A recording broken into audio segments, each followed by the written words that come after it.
Okay, all right. The 8th annual Lawrence, Kansas Poetry Fair is in session. And what a great afternoon we're going to have. It's wonderful that we're starting off the afternoon with Huascar Medina reading from his recent poems. Huascar is the 7th Poet Laureate of Kansas, and I'm eager to hear his poetry because I know that this has been a productive and exciting time for him as Poet Laureate. So, Huascar, it's all yours. Give us your glory. Thank you, Elizabeth. I really appreciate that. And this is the 8th year. You should be very proud of this. 8th year. Thank you to the Lawrence Arts Center for putting this together for us. It's wonderful. I'm gonna read 3 short poems. They're not published. It's new work. I think this is a great time for that. So this one's entitled Panama City Beach Boy, and I was editing it today. So I hope you appreciate the newness of it. Panama City Beach Boy. I want to never be left again. No longer a destination, traveled to or away from, loved like vacations. Please, stay with me. Be home with me. Allow me to visit daily. You be ocean, I'll be sun. Let's plant flowers in the garden that require collected water. Label the seasons according to our blooms. Work with the earth. Treat ourselves like homeland. Avoid private diasporas. I'll read 2 other short poems. This one will soon be published in Green Mountain Review. It's entitled Nobody But You. I wish for a time when every other poem isn't about our bodies, not about creating space for our bodies, not about rediscovering displaced bodies, not about accepting rejected bodies, not about reclaiming stolen bodies, not about healing bodies, not about saving dying bodies, not about mourning murdered bodies, not about the body politic.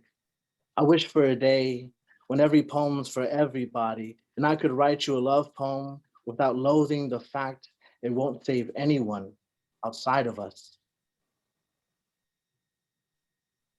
The final poem I'll read is entitled In the Red. You have worked so hard from the farm to the factory, in the country and the city. You've always paid on time for peace of mind, your body as collateral, so you may rest and retire when the time came, knowing you'll be fine, but somehow you still owe today, and you are all out of body. Thank you. What a wonderful trio of poems to start us off. Thank you so much, Huascar. Really lovely. And it would only be Denise Lowe who could follow him, who was one of, who was the Kansas Poet Laureate from 2007 to 2009. And Denise has left us for California, but I think she really can never leave the spirit and the soul of Kansas. Those plains I know are in her body and soul. And so let's welcome Denise back to Kansas and back to Lawrence and back to this annual poetry fair.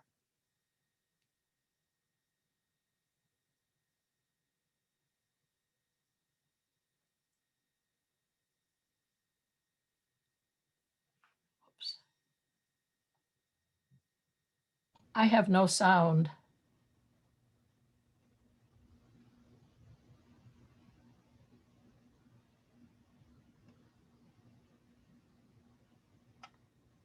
Sorry, give me. It's me. It's a video. I just need to switch my settings on this share. Okay. We're so glad for Jessica's help with this. Yes, this is sharing videos is always kind of a clumsy process. Share computer sound. Okay, I think I have it.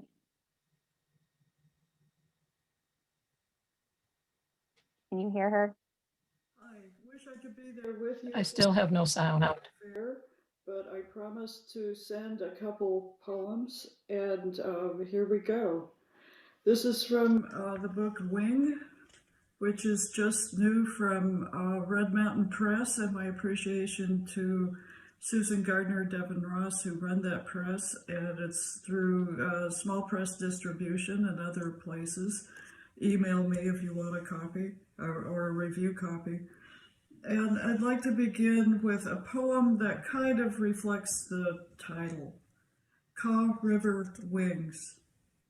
My arm span is a forgotten measure, like a cubit, half length of a hand. My shoulder blades clasp paired muscled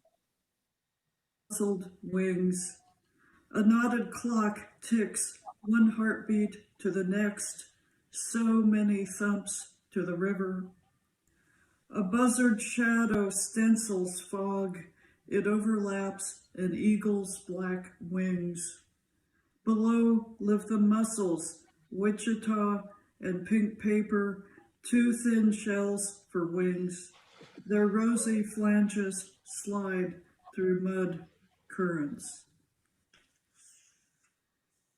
And this is Variations on Keening, which begins with a short quote from a poem by William Stafford. We would watch him look up and his face go keen. So this is Variations on Keening. My father's face goes keen. Cicadas drone as darkness waltzes in. His eyes are echoes on fire. He speaks kennings.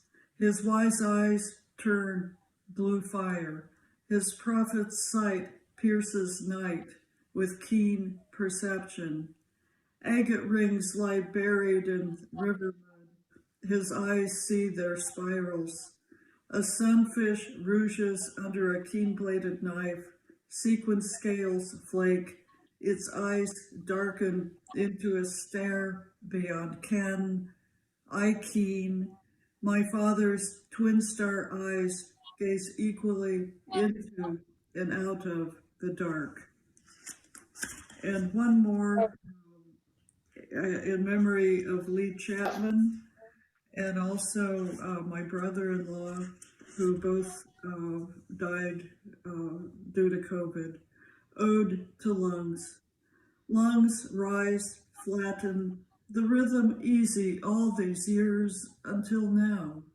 Behind glass, alone, no ventilator, he gasps. I remember a 5-pound baby crying at first breath, filling tiny balloons inside a chest no larger than my fist. Now a grown man struggles to inhale, his fight against leaving life as dramatic as birth.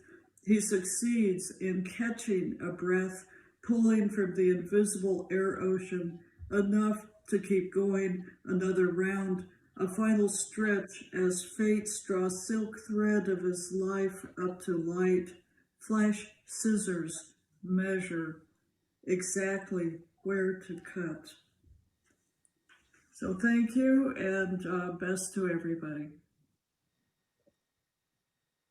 Wonderful to hear Denise again. We are moving along to Perry Shepard. Welcome to Perry. Thank you. I've recently published my first book of poetry called Rhythmic Electric Circus of Sound, Part 66. The poem I'm going to read today, though, is coming out of my second compilation called Restless Fugitive, and the name of the poem is Reflecting on Pain. As the winter solstice slides toward the dawn of a new day, I ponder the pain the world offers. You see, most pain is about loss, loss of power, loss of will, loss of control, or simply loss of value. The world's pain reaches out to me in the night, and I look at myself and wonder why. As I traverse time and space, I recognize my numbness to all the pain expressed in congregations, in societies, and individuals. Yet I can feel something, I question, is it empathy or is it manifest sympathy that helps me recognize the tears of a child, a widow, a mother, or a father that blossoms in my heart and feeding my mind questions I must ask myself as I sit in a warm house with a wife and children. This winter solstice brings knowledge of suffering experienced by people on the other side of the world and an ocean of tears shed. I think of all the slaves the world has abused before the Western world existed.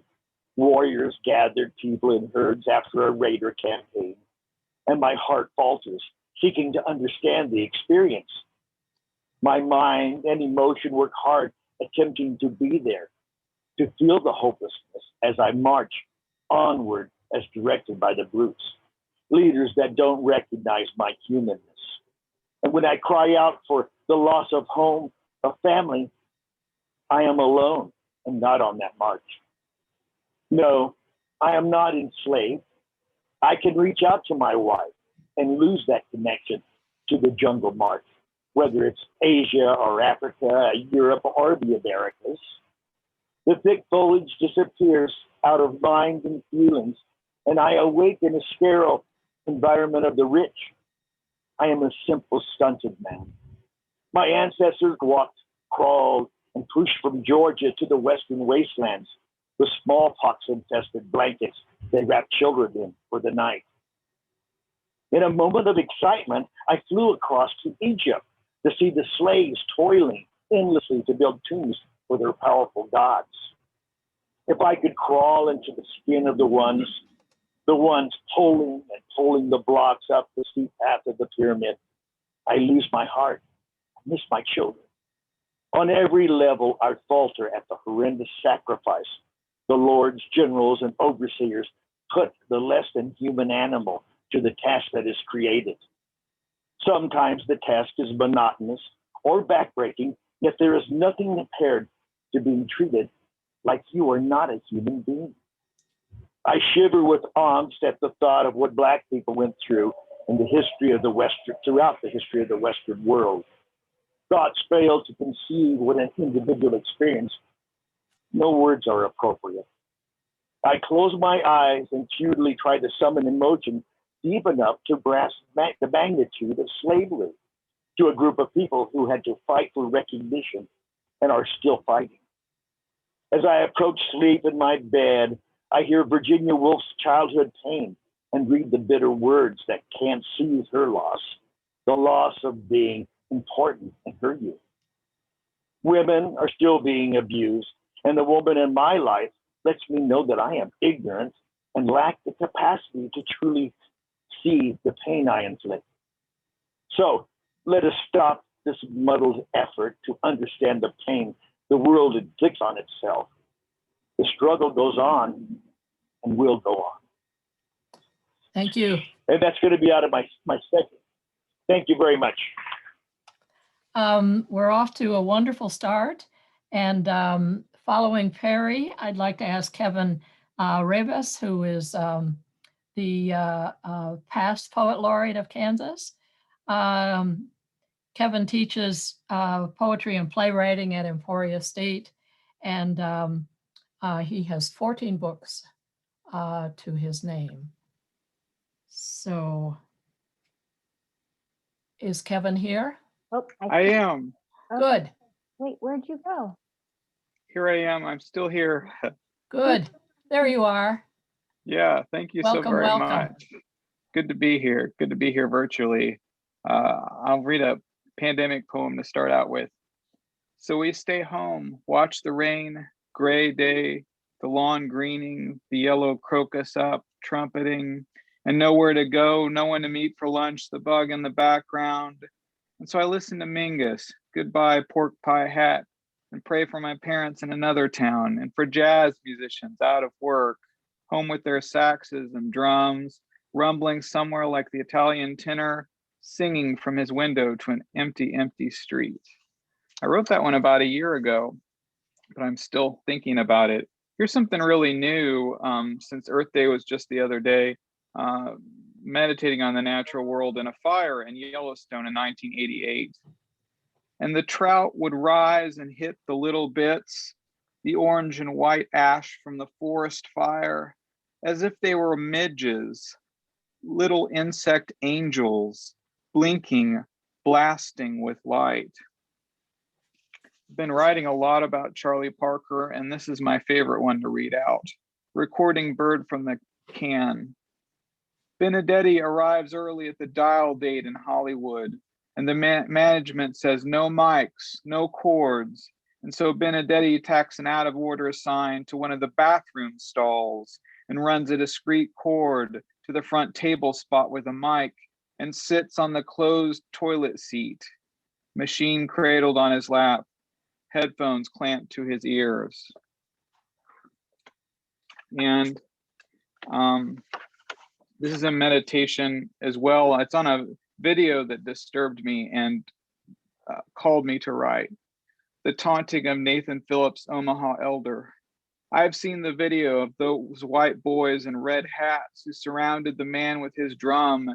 That smile they gave him, bully smile, smug, taunting to him to come to blows. Teach me peace, Martin. Teach me peace, Dr. King. Help me to stand with my brothers and sisters of color when the red hats come, when the red hats come, when the red hats come to silence the drum. And here's one more. In 2018, Kansas gubernatorial candidate and Secretary of State Chris Kobach at the time rode in the old Shawnee Days parade in a red, white, and blue painted Jeep with a non-functioning Browning M2 50 caliber machine gun mounted on the top. I couldn't help but write about this after someone told me about it. Kobach on parade. I was handing out maps at the Rotary table at Old Shawnee Days, the parade going by, and all of a sudden it gets deathly quiet, the kind of quiet when someone falls off a float or a horse goes down in the street. And we look and Kobach's going by with his big gun mounted to a Jeep, and the girls and boys are clinging to their mothers, grabbing hold of a leg or going under a skirt, and the Jeep wheels go by like an anvil storm cloud, some wondering when will the shooting begin, the gubernatorial candidate waving, one hand on a machine gun, one hand in the air. Thanks a lot. They're wonderful poems.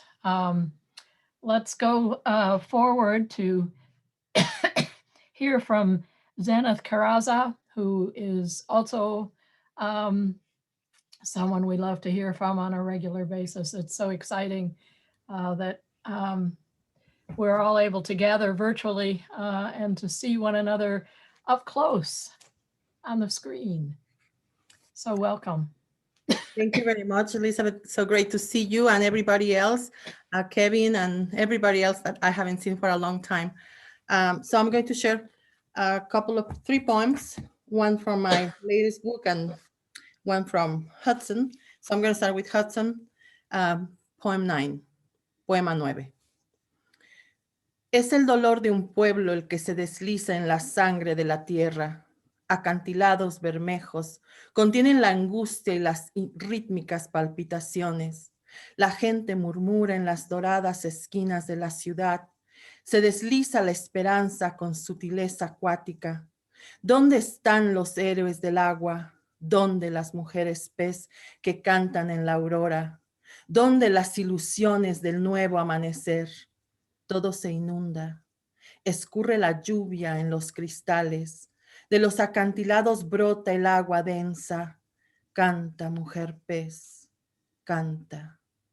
It is the people's pain sneaking into the blood of the land. Crismon cliffs contain the anguish and rhythmic palpitations. People murmur in the golden corners of the city. Hope slips away with aquatic subtlety. Where are the heroes of the water? Where the fish women and their song of first light? Where the illusions of the new dawn? Everything becomes flooded. Rain drips down windows pane. Dense water sprouts from cliffs. Sing, fish woman, sing. Wonderful. From my most recent book, Ejercicio en la Oscuridad, An Exercise in the Darkness, Sinfonía, Symphony. La sinfonía de este bosque me envuelve. Solo las estrellas modelan un camino en la oscuridad donde escribo. Algunos grillos contrapuntean la música mientras el croar de las ranas rompe el ritmo de la respiración. The symphony of this forest engulfs me. Only the stars model a path through the darkness where I am writing. Crickets counterpoint music while the croaking of frogs fractures the rhythm of breathing. And from my upcoming book, Huitzil. Huitzil, it's a word in the Nahuatl language, the language of the Aztecs, and it means hummingbird. Huitzil. El diseño de las nubes comparte tus sueños. Suena melodía de aire en las frondas de la ceiba. Huelo el deseo del colibrí en la jungla de niebla. Huitzil, Huitzil, Huitzil, Huitzil. Me susurran en luna llena los vientos del sur. Huitzil hincha sus pulmones de recuerdos y trina al ritmo de las hojas que se derraman en el río. Agua de la montaña, remolinos y piedras llevan el aroma del colibrí en la corriente. No hay colibrí que dome los deseos en la selva. Guardado en el corazón, en oro líquido, está mi nombre. The signs of clouds share your dreams. Ring out melody of air. At the crown of the ceiba tree, I sense hummingbirds' desire in jungle mist. Huitzil, Huitzil, Huitzil, Huitzil, whispers in full moon wind from the south. Huitzil inhales memories deep into his lungs and warbles to the rhythm of leaves that spill into the river. Water from the mountain, whirlpools and stones carry the scent of the hummingbird on its current. No hummingbird can tame the desire of the jungle. Preserved in the heart, in liquid gold, is my name.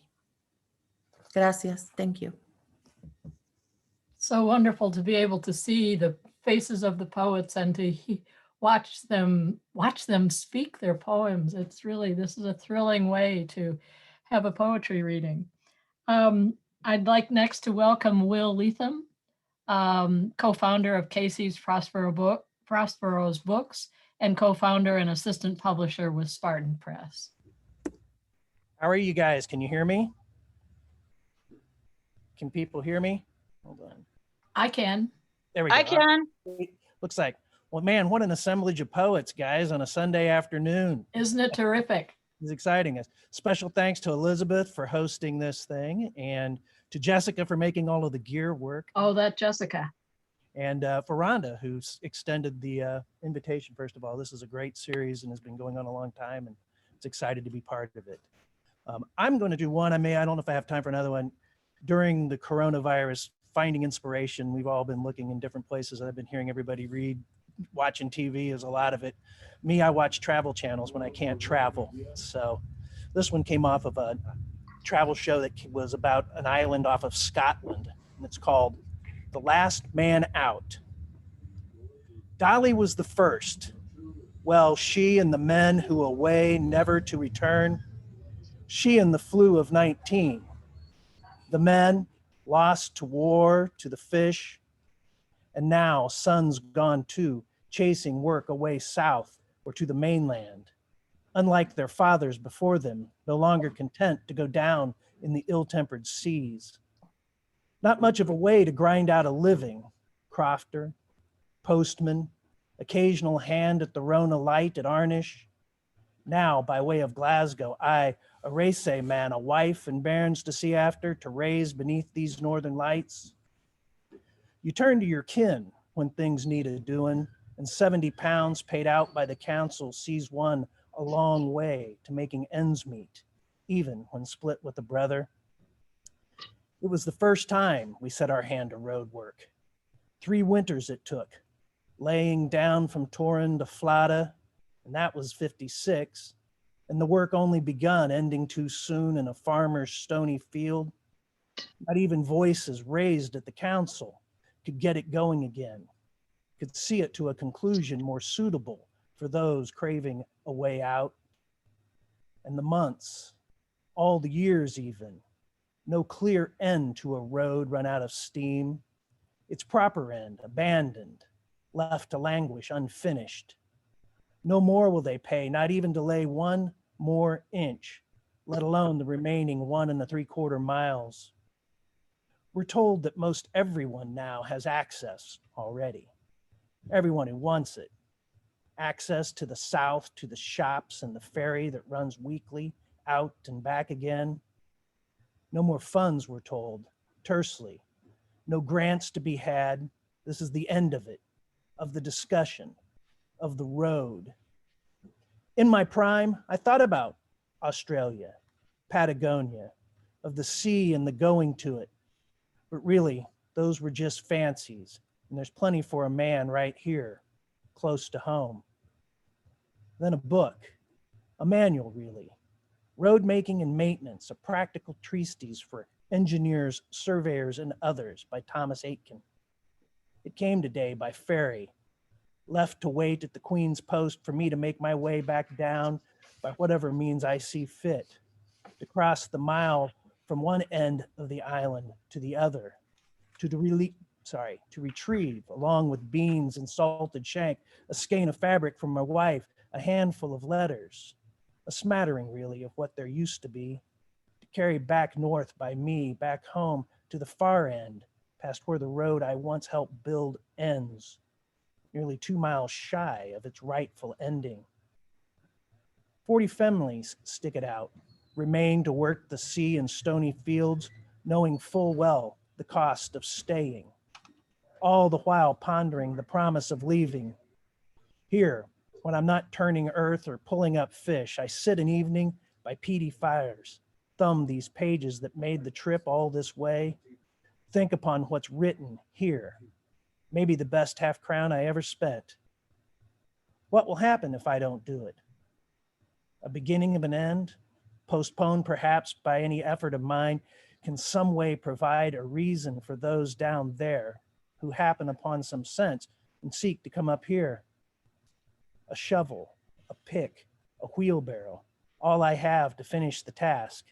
Explosives left behind and a driller on loan from some department. In 10 more years of my life, that is all. Perhaps to die and topple over into my barrow's trough.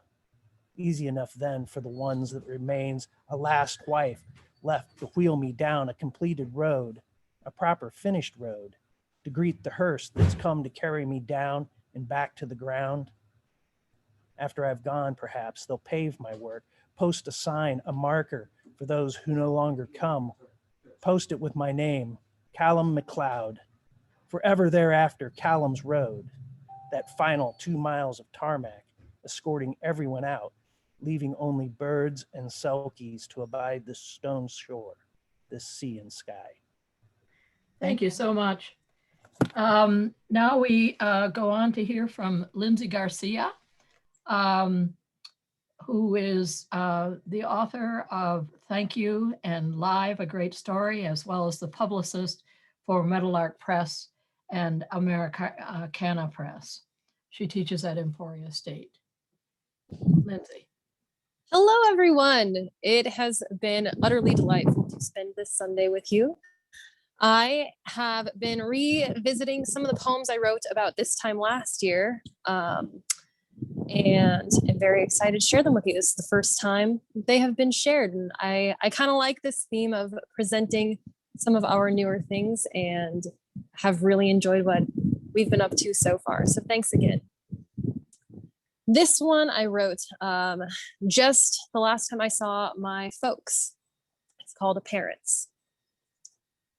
My father has 2 silver hairs hiding behind his ear. Reminds me how to ride my motorbike, how to make a fist. I brush my mother's hair, a smaller and smaller hair tie each spring to hold everything in place. This next one is called Loafing. Spent a lot of time outside these days. It's nice to have the spring back. Loafing. Sugar ants, don't bite me, only sweat here. That's great. This one I wrote while I was still a reporter with the Emporia Gazette. And yes, you'll see. The virus is a conspiracy theory concocted by the all-powerful, and Bill Gates uses the vaccine to insert us with microchips. Immediately after interviewing the family of a dying man, the virus got him. The reporter goes to the bar for her next story. The man sitting front and center buys the reporter a shot. She removes her mask and drinks it, resituates her mask, buys herself 2 more, drinks, resituates her mask. The man asks why she wears it, but doesn't give her time to respond before he tells her it's all made up, that if it were real, we would have done something sooner. He calls his wobbly wife over and catches her up to speed. The reporter asks if she would like to make a comment. It's a virus, drink some Gatorade and sleep that bitch off. The reporter thanks them for the drink and their time, goes to the bathroom to wash her hands and cry. I have one more for you called Intimacy. 1. Pressing fingertips across the terrain of his kneecap, feeling exactly where the arthritis hurts him. 2. Spinning a single wrist hair back and forth between my thumb and fingertips, moments before he awakes. Thank you all so much. Thank you. It's so wonderful to see the different backdrops against which you are posed. If we were all in the basement of the Lawrence Public Library, we wouldn't have such scintillating diversity behind us. So we see something of the context out of which everyone is writing. Next up is Kerry Moyer. He has 2 collections of poetry and will be reading, I assume, from those works, which were published by the Kellogg Press. Hello, everybody. It's good to be here. So I'm not reading anything from those 2 books. Sorry, I'm reading new things. So want to read the other stuff, you'll have to go get the books, I guess. I got 4 from the next collection that's coming out this summer. The first one's called In Church. The scent of mint was mother, hewing gum like communion, torn, broken, given to my brother and me, each of us an equal share. I'd smile, give thanks every Sunday, and I knew chewing gum in church was holy, like mother's love of God as she blessed each piece held in the vessel of her brown leather purse. The next one is called Turnpike Prairie.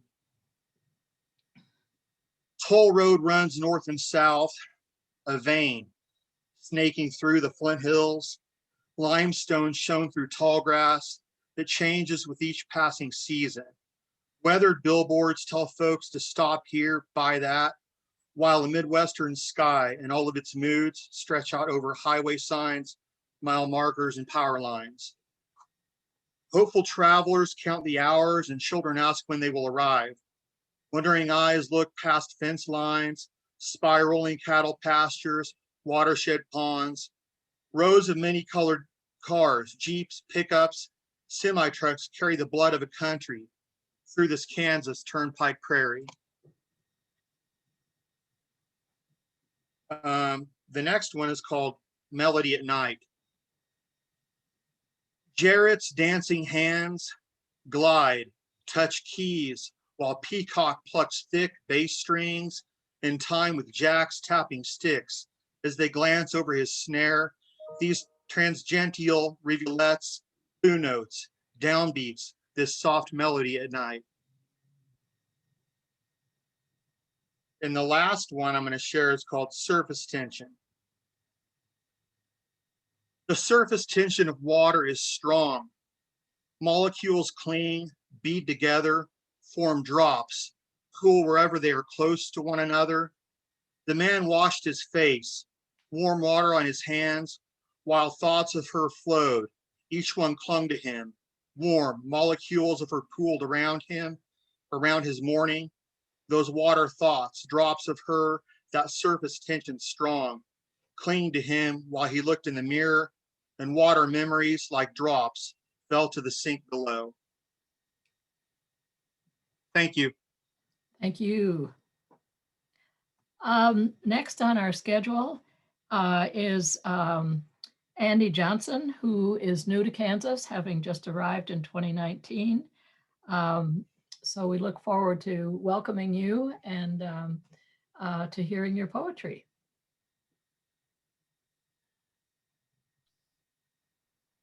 Thank you. I am happy to be here. And Great. I'll be reading from a couple of things. I've just put together my very first chapbook of poetry. It's called Same Skeleton, Different Meat. And I'm going to read a few things from that.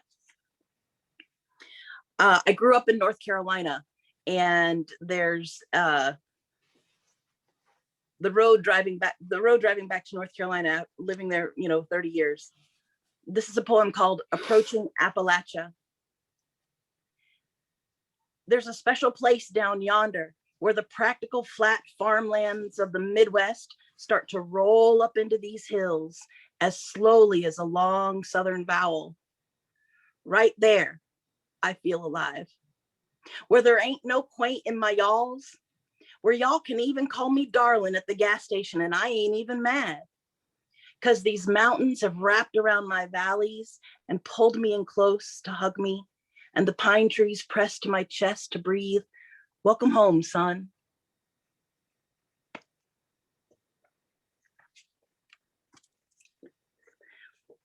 When I was 17, I wrote a poem called Stifling Metamorphosis. Stifling Metamorphosis, it's so dramatic. And the poem itself, pure teen angst drivel. It's funny how our lives travel in circles, how 30 years later, as I reflect on my journey, I am still larval.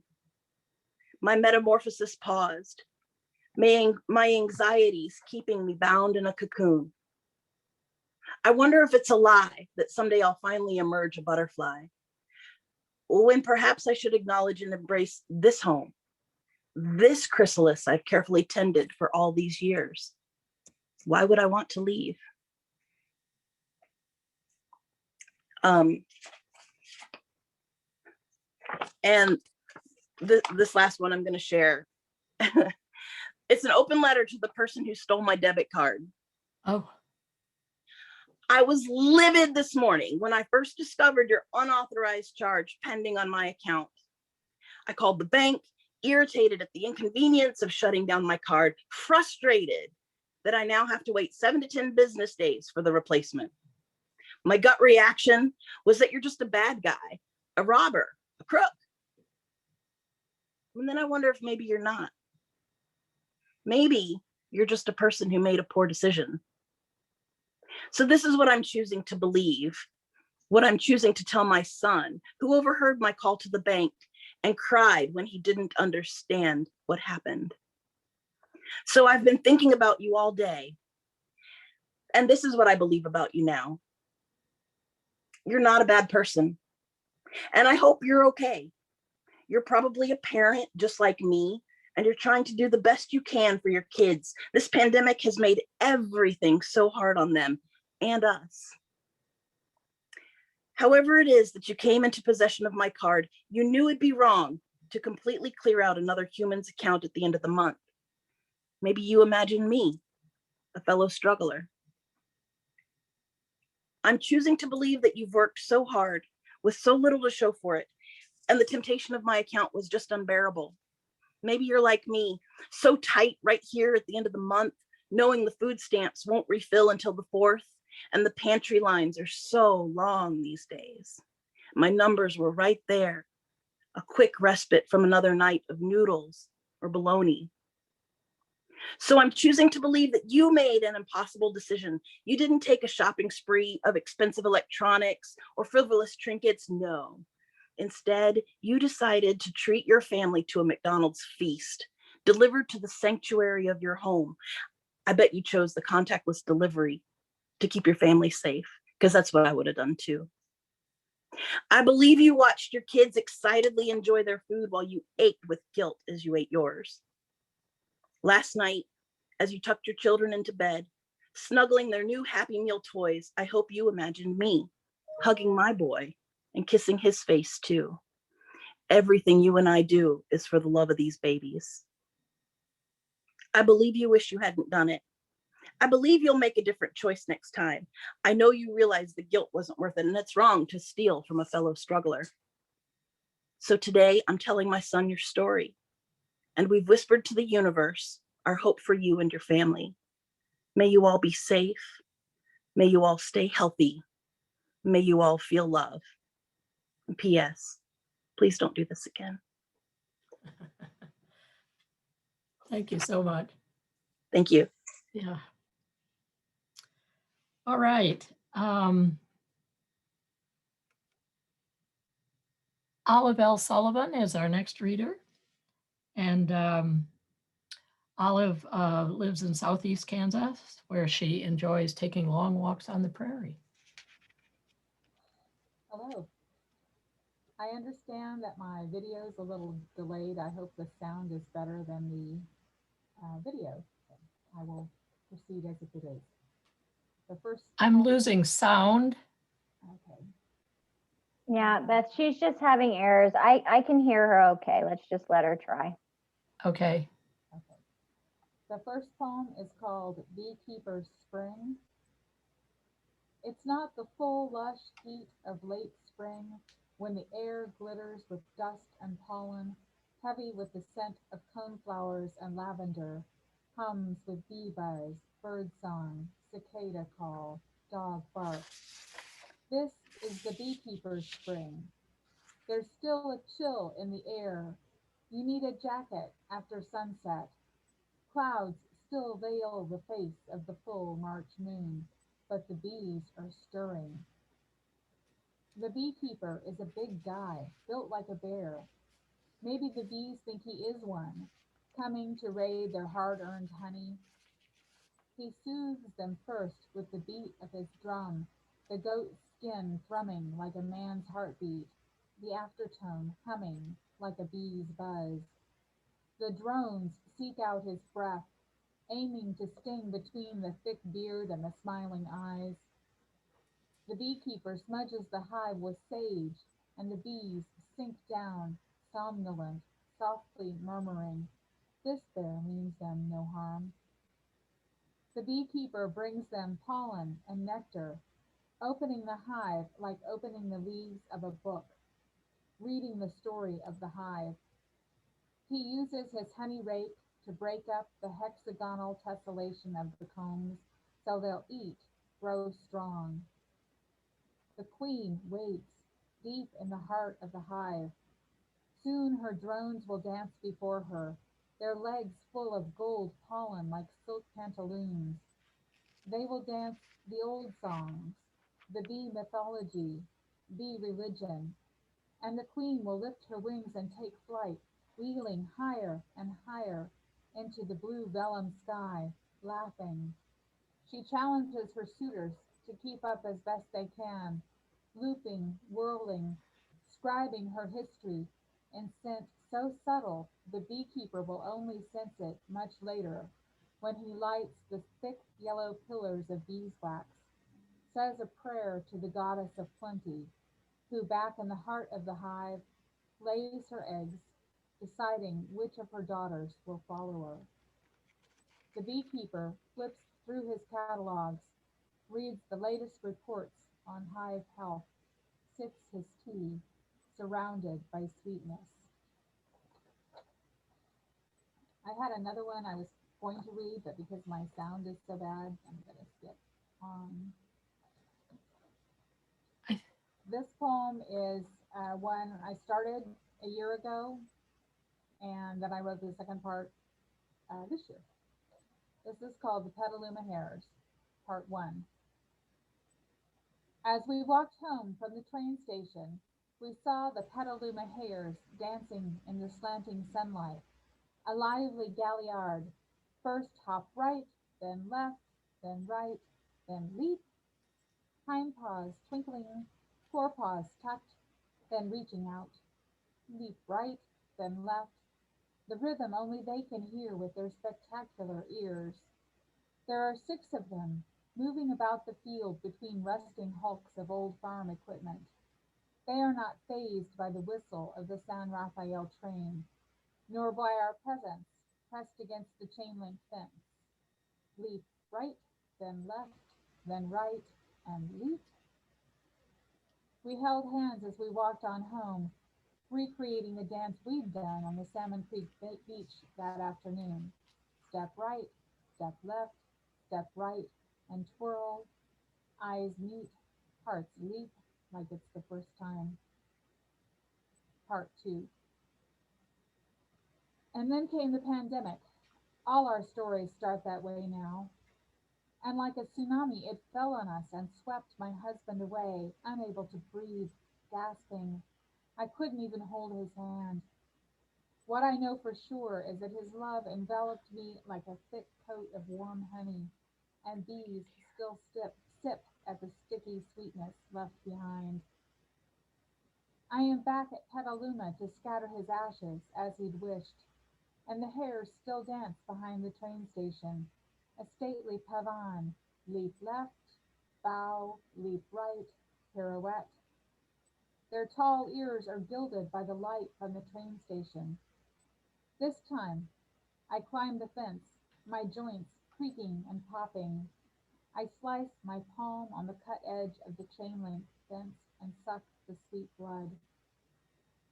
The hares make a path for me as I join them, my arms held high above my head like the ears of a desert jackrabbit. I pirouette slowly, stamp my left foot, then pirouette right. The hares begin to leap, first left, then right, and one old buck beats a staccato rhythm on the earth with his big hind paw. We whirl and leap, my knees raising high, spinning faster and faster, until everything is a kaleidoscopic blur of furry faces, grass, the train station, the starlit sky.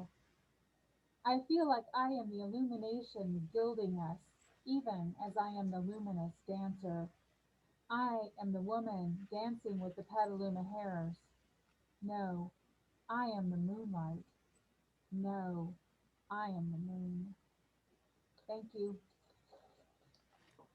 Thank you. Our next reader is Beth Gully, who comes from Kansas City. There's a lot of poetry going on in Kansas City these days, but eager to hear you. Hello, everyone. Hi. I have 3 short poems. I'm working on a chapbook about 80 songs, so the first poem I'm going to read comes from that project. 80s radio. The 80s radio is still blasting when I pull in the drive. My neighbor casts a mildly judgmental glance my way. Don't judge me. I'm doing research, I claim. I hide behind a project, but really, I just want to rock out in the privacy of my car. I turned 10 in 1984. All that synth music was exhilarating and new, just as my tastes were developing. It wasn't until 1993 when everyone turned cool and smart people showed me how to be ashamed of liking what I love. This next one is called 2 Benadryls and a Claritin. 2 Benadryls and a Claritin, and I still can't breathe. I lay awake thinking about a story I heard of a woman being assaulted as a man's hand covered her mouth. She thought she would die, which reminds me of another story. Police hold a man down on the ground while he insists he can't breathe until he doesn't breathe anymore. Pretty soon this Benadryl is going to kick in, but I'm probably not going to be able to sleep.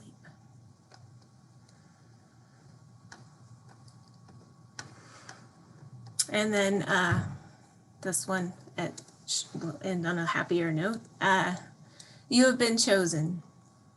You have been chosen for a special price on plus size dresses and $19 plane tickets to half of somewhere you don't want to go. Some of the time, Google reads your mind so well you think about getting a tinfoil hat and ads for Reynolds Wrap pop up in your feed. But other times you wonder, just exactly what does Google know about your future that you will need a fat dress and a one-way ticket to Garden City? Great. Thank you so much. All right. We're now on to José Faus, who identifies himself as a writer, performer, visual artist, independent teacher, and mentor. So lots of categories Jose is fulfilling. Today I'm a poet. I'm gonna read just three.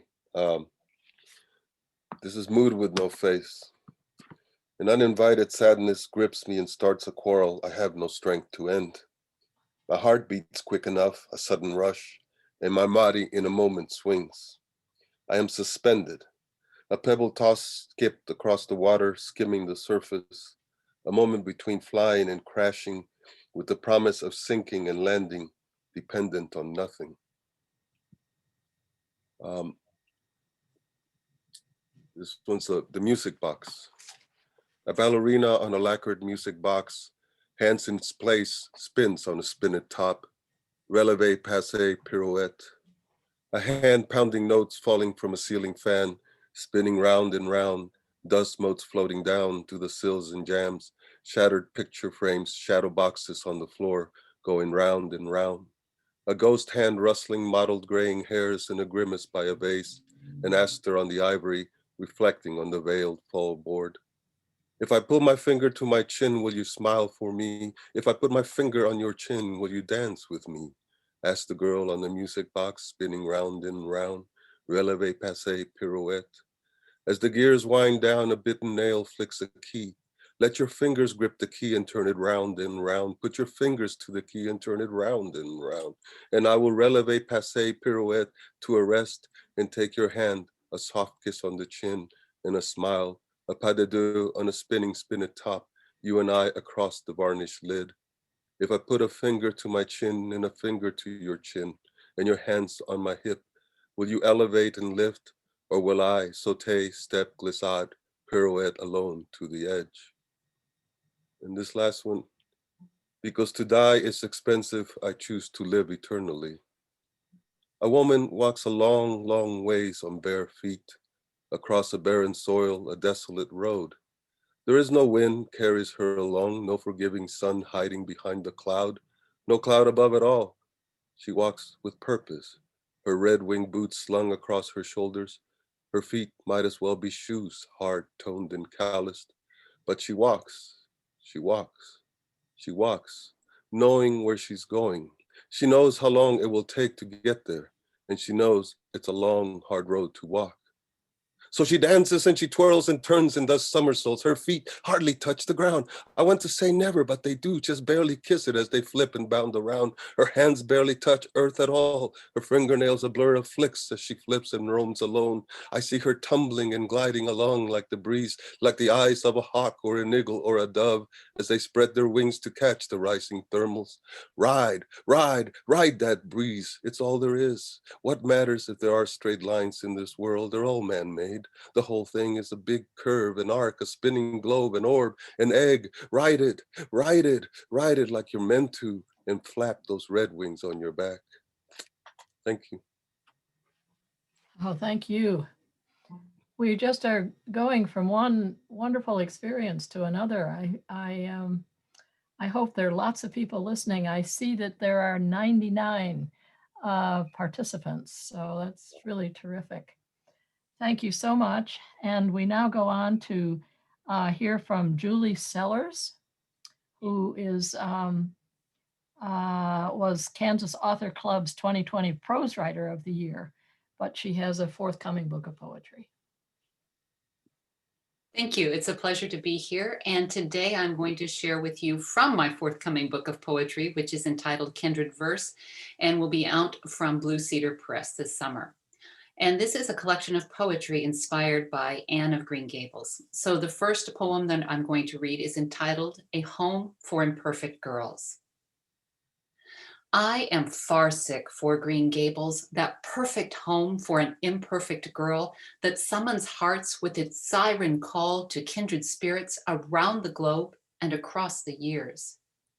And I feel keenly this nostalgic longing to be in Lover's Lane or Violet Vale, winding along the ruddy roads, the white way of delight, a bower of dreams overhead.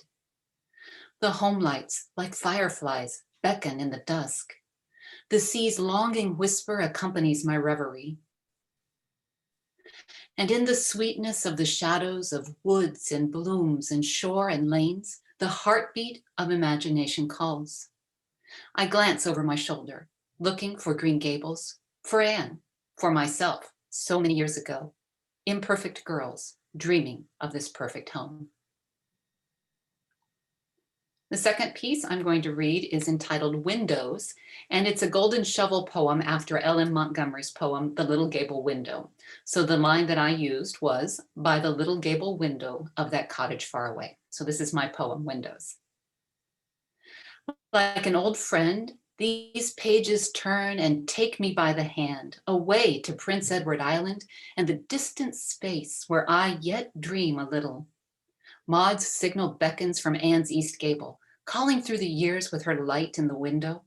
It blinks across time and space in flashes of kindred code, a magnet, a beacon that reaches this dreamer at a window in a Kansas cottage, scribbling her own shimmery verses, sending them far, droplets of light like dandelion seeds borne away. And the final poem I'm going to read to you is entitled Dream Room. And I was thinking one day about my old childhood room. And at the same time, then I was rereading Anne of the Island by Ellen Montgomery in the Anne series and found this quote. So this is the epigraph to the poem. She wondered if old dreams could haunt rooms, if something of her, intangible and invisible, yet nonetheless real, did not remain behind like a voiceful memory. Dream Room. She is there, around some past corner, that wide-eyed dreamer who inhabited this room. Her purply visions populate the slant of light dancing through the half-closed blind. Her golden aspirations chime in the window's memory of countless summer breezes. Her rosy ambitions linger in the ghostly perfume of the souls of wildflower bouquets. She is yet there, though every concrete inch is desecrated by another. Her spirit still sits at a now absent desk, weaving verses out of airy voices, writing herself indelibly onto the unchanging pages of her eternal space. Thank you. Thank you. We move along to Robert L. Dean's poetry. I read in his description that he has been nominated for a pushcart and multiple Best of the Nets. So what will he have to share with us this afternoon? Well, what Oscar read made me change what I had planned to read. These are all recent poems, so none of them have appeared in a book anywhere. This is called The Last Window on the World. It has an epigraph from William Stafford's Spoke, which says, "Wherever you are, there's another door." Wings like the sound of a Hitchcock movie. A bird boomerangs from end to end of the upstairs hallway, head thudding against window glass in the shut doors to freedom. Stunned, momentarily it roosts on the cabinet of pink and spare floor tiles, takes off again as I walk past, open the door to the alley. Bird dives for the street door. I urge the inadvertent tourist my way, but I do not speak the language of wings. Down the stairs to open the world, fluttering the other way overhead. Back door still wide, I am hopeful. Again it roosts, no coo, no scream. Stealth mode I approach, wave arms, whoosh, again the wrong way, but I have left the street door open. U-turn instead of freedom. And I wonder, is this what panic does? Stupefies us, blinds us to the way out? deafens us to the tour guide of rationality. I close the back door, step over the stain left by the last trapped bird some years ago. Down the stairs, hear the thud from the alley door, wonder how many days till I cart another feathered carcass to the trash bin, pull the last window on the world close behind me. Late to my appointment, I listen, car radio on NPR. The president impeached again. Beyond the glass, the world flutters by. And the other one I'm going to read is called Mind Out of Time, and it will be appearing in, I think, the next issue of I-7 Review. And it has a quote from Charles Wright's book-length poem, Littlefoot. Time is your mother in a blue dress. The blue dress drifts in the fog, looking for a wearer, a body to anchor it in reality, though it belongs to another era, another legend. My father's dome of silver hair congeals on the highest branches of the flowering crabapple he battled to keep alive for 2 years after he planted it. Funny how the mind works, how memory embellishes and subtracts, how the delirium of decades bends time and space, as if we've traveled at warp speed to get nowhere except away. Or perhaps we are our own legend, sailing like some lost Dutchman the dry canyons of superstition, the mirage of memory glimmering on the horizon, the empty canteen of youth abandoned many miles back in the ever-drifting sands of time. I run my cracked tongue over blistered lips and keep on crawling. Thank you. Thank you. Thank you. We go deeper and deeper. Sarah Worrell is up next. She has published several books, and we look forward to having her share them with us today. I have to say, I wish I'd published several books. This is my first book, co-written with James Benger, and it's called Misfits in the Front Row. And the first poem is called Hand-Me-Downs. We practiced sustainability before it was even part of the conversation. I wore the clothes the daughter of the bus driver had worn. One sweater in particular I adored.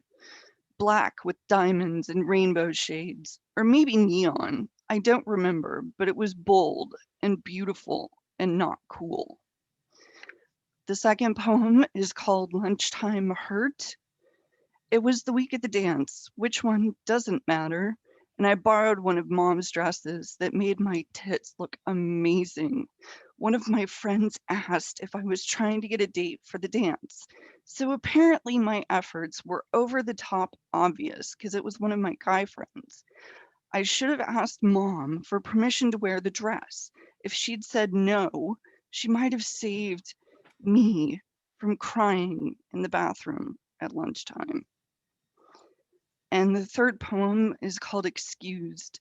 If possible, from any and all school assemblies, because I don't do sports.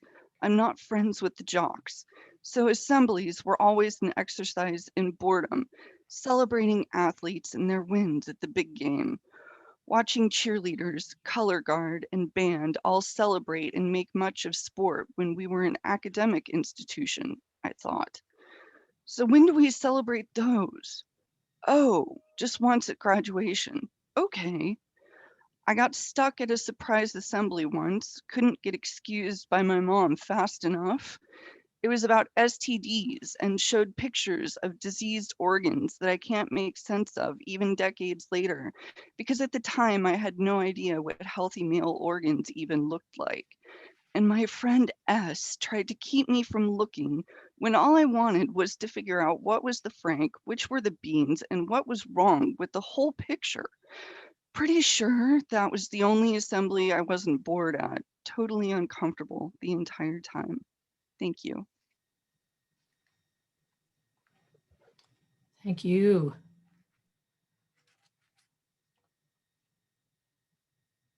Next up is James Benger. Is he handy? Beth, it's a video. I'm going to share it here shortly. Okay.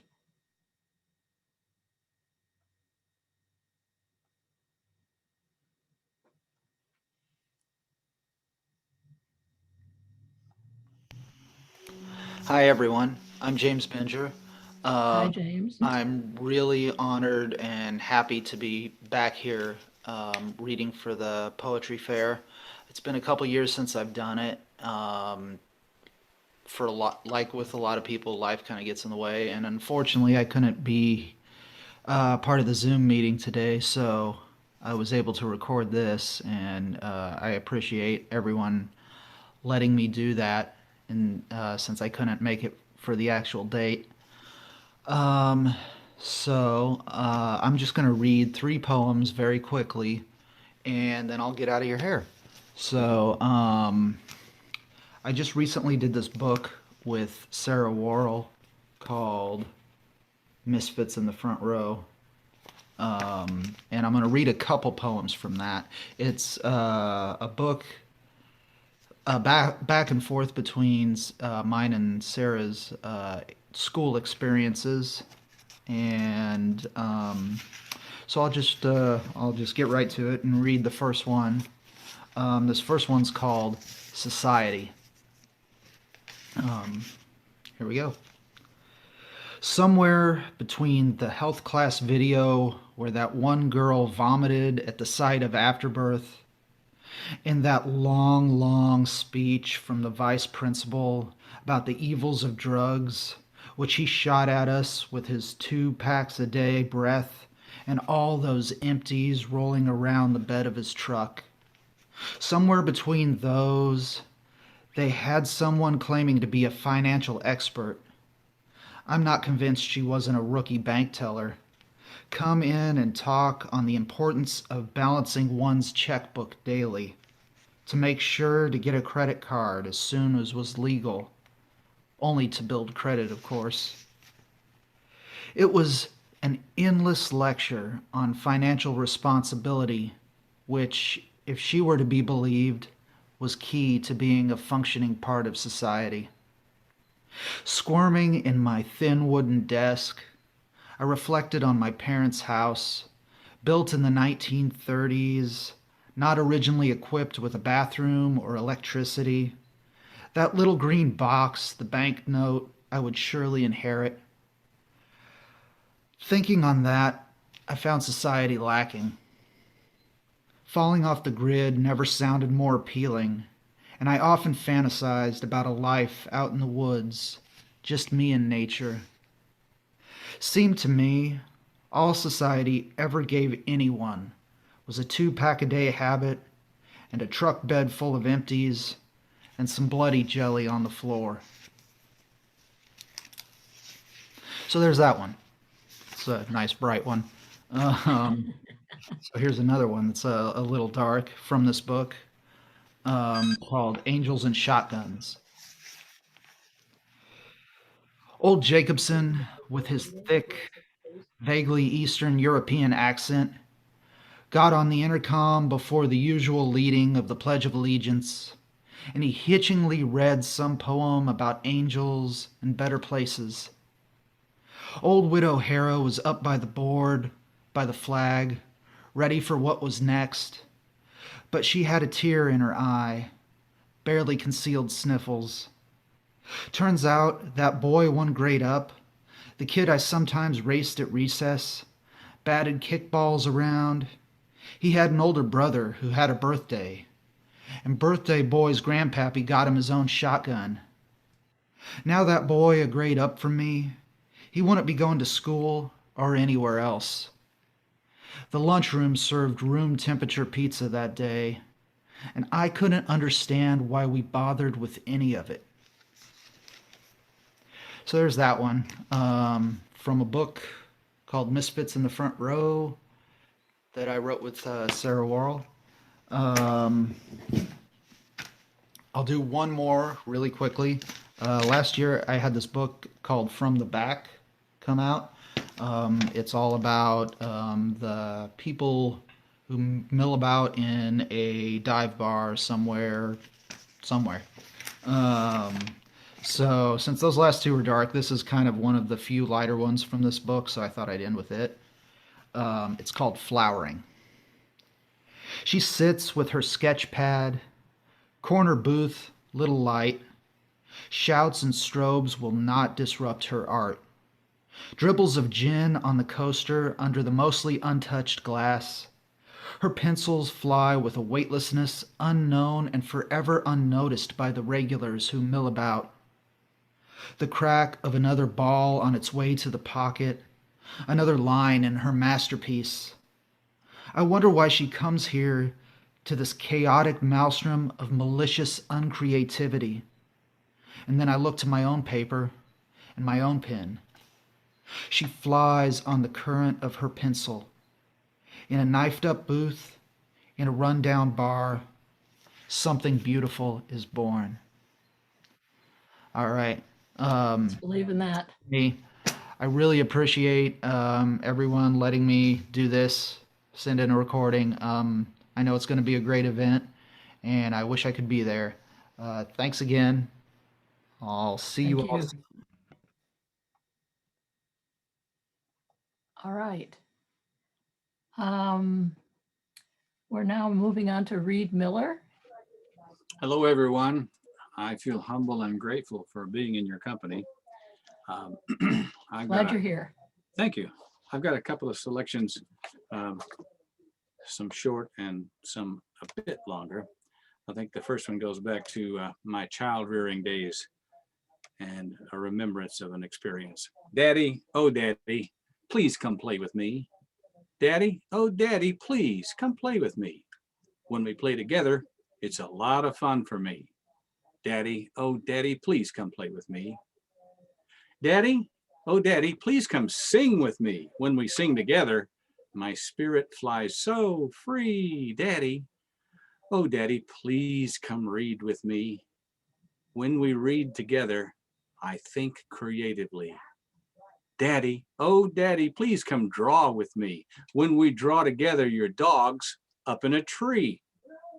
Daddy, oh daddy, please come walk with me. When we walk together, a wonderful world I see. Daddy, oh daddy, please come dance with me. When we dance together, I feel so strong and free. Daddy, oh daddy, please come cuddle with me. When we cuddle together, I sleep more peacefully. Daddy, oh daddy, please come snuggle with me. When we snuggle together, I rest most easily. Daddy, daddy, please come play with me. Daddy, oh daddy, please come play with me. That was for all us whose dads were there or maybe wish they had been there just a little more. This one's for my friend who was my banjo student and knitted me something to keep the absence of insulation in my attic off my mind. It's called Jesse's Hat. Listen here, friends, I'll tell you where it's at. Jesse knitted me my favorite hat. You can talk about this, you can talk about that. Nothing compares to Jesse's hat. You may have a dog, you may have a cat, some may be thin and I may be fat. You may swing a baseball bat, nothing's as warm as Jesse's hat.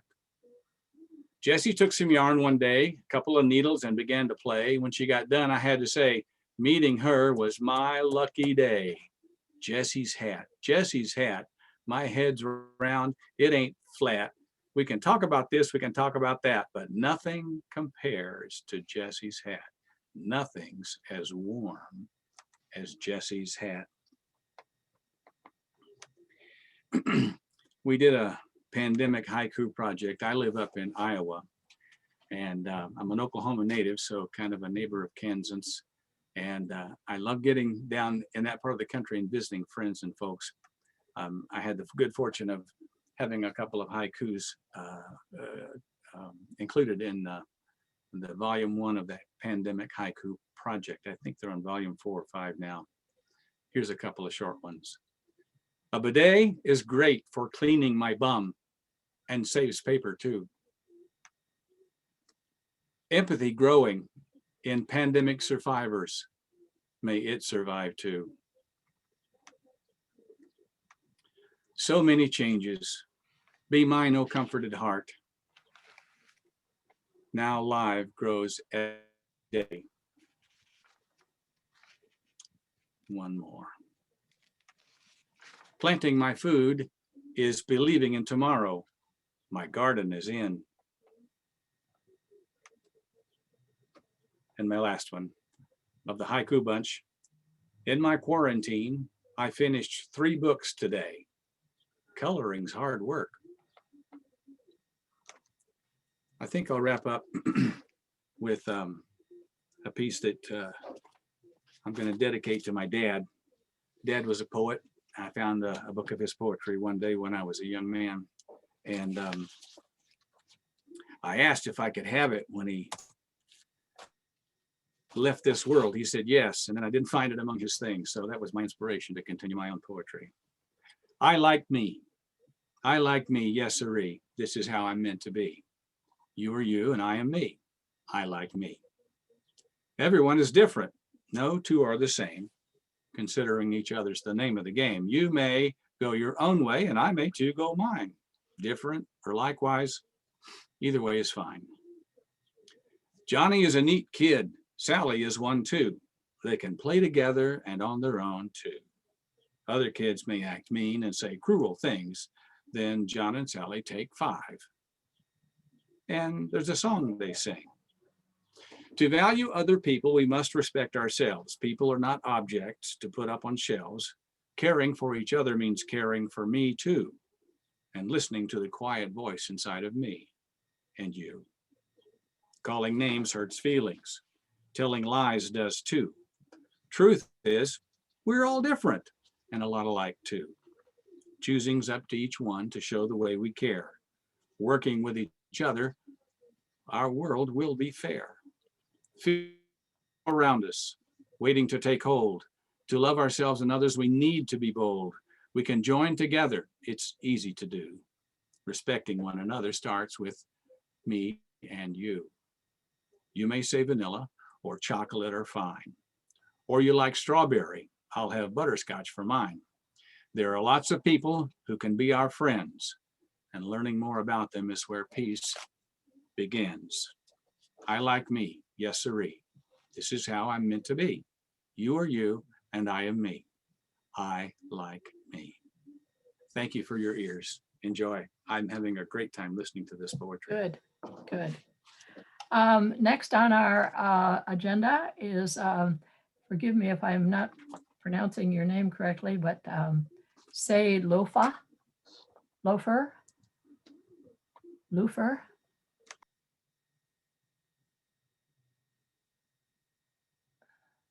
Look forward to having you identify yourself.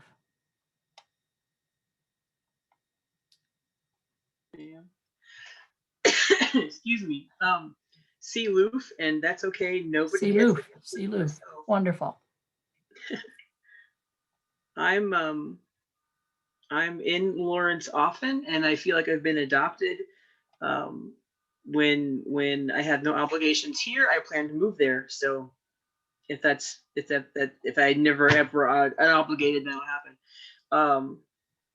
I grew up in a small town that's a booming metropolis now of 155 people. It was 105 when I was growing up there, and I like to write about that place. So I have maybe 2, maybe 3 poems about that place, and they're all true stories.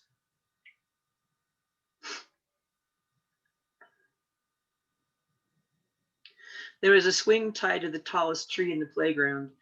Every child would try so high, not to touch the sky, but to kick the limb the swing was tied to.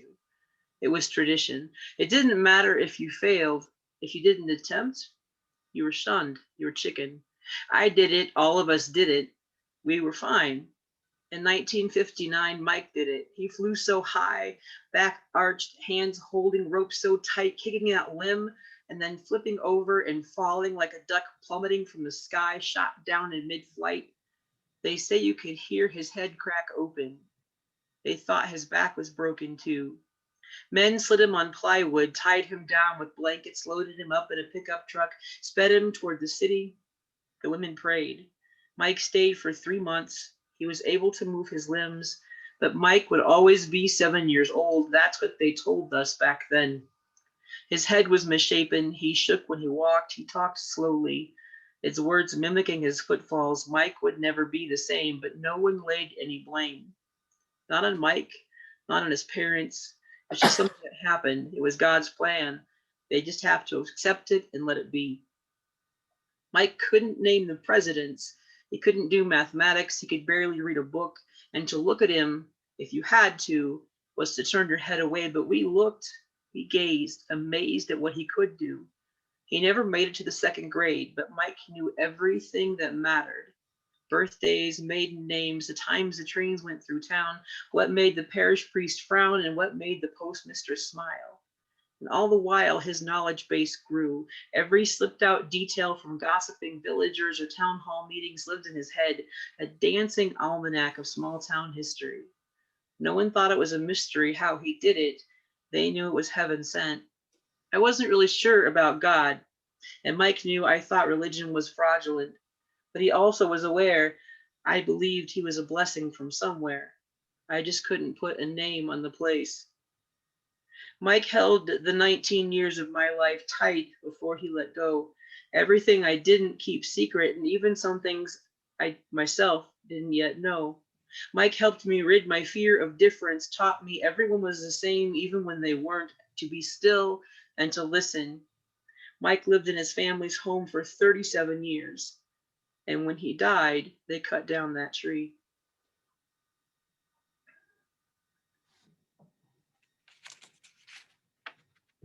I don't know how many of y'all grew up in the country, but there's one unique experience out there that a lot of us country kids share that city kids don't, and that's playing in road tar. When the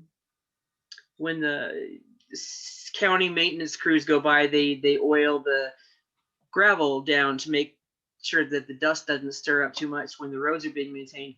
And the oil and the dust make this viscous, gooey stuff that is absolutely delightful to play in when it's very hot, but it's sticky and it doesn't get off. And I tell all of my new city friends when I talk about old home stuff that my grandmother would get kerosene and she would wash us off with the kerosene, and they would look at me like I was bat crap crazy, but it's a true thing.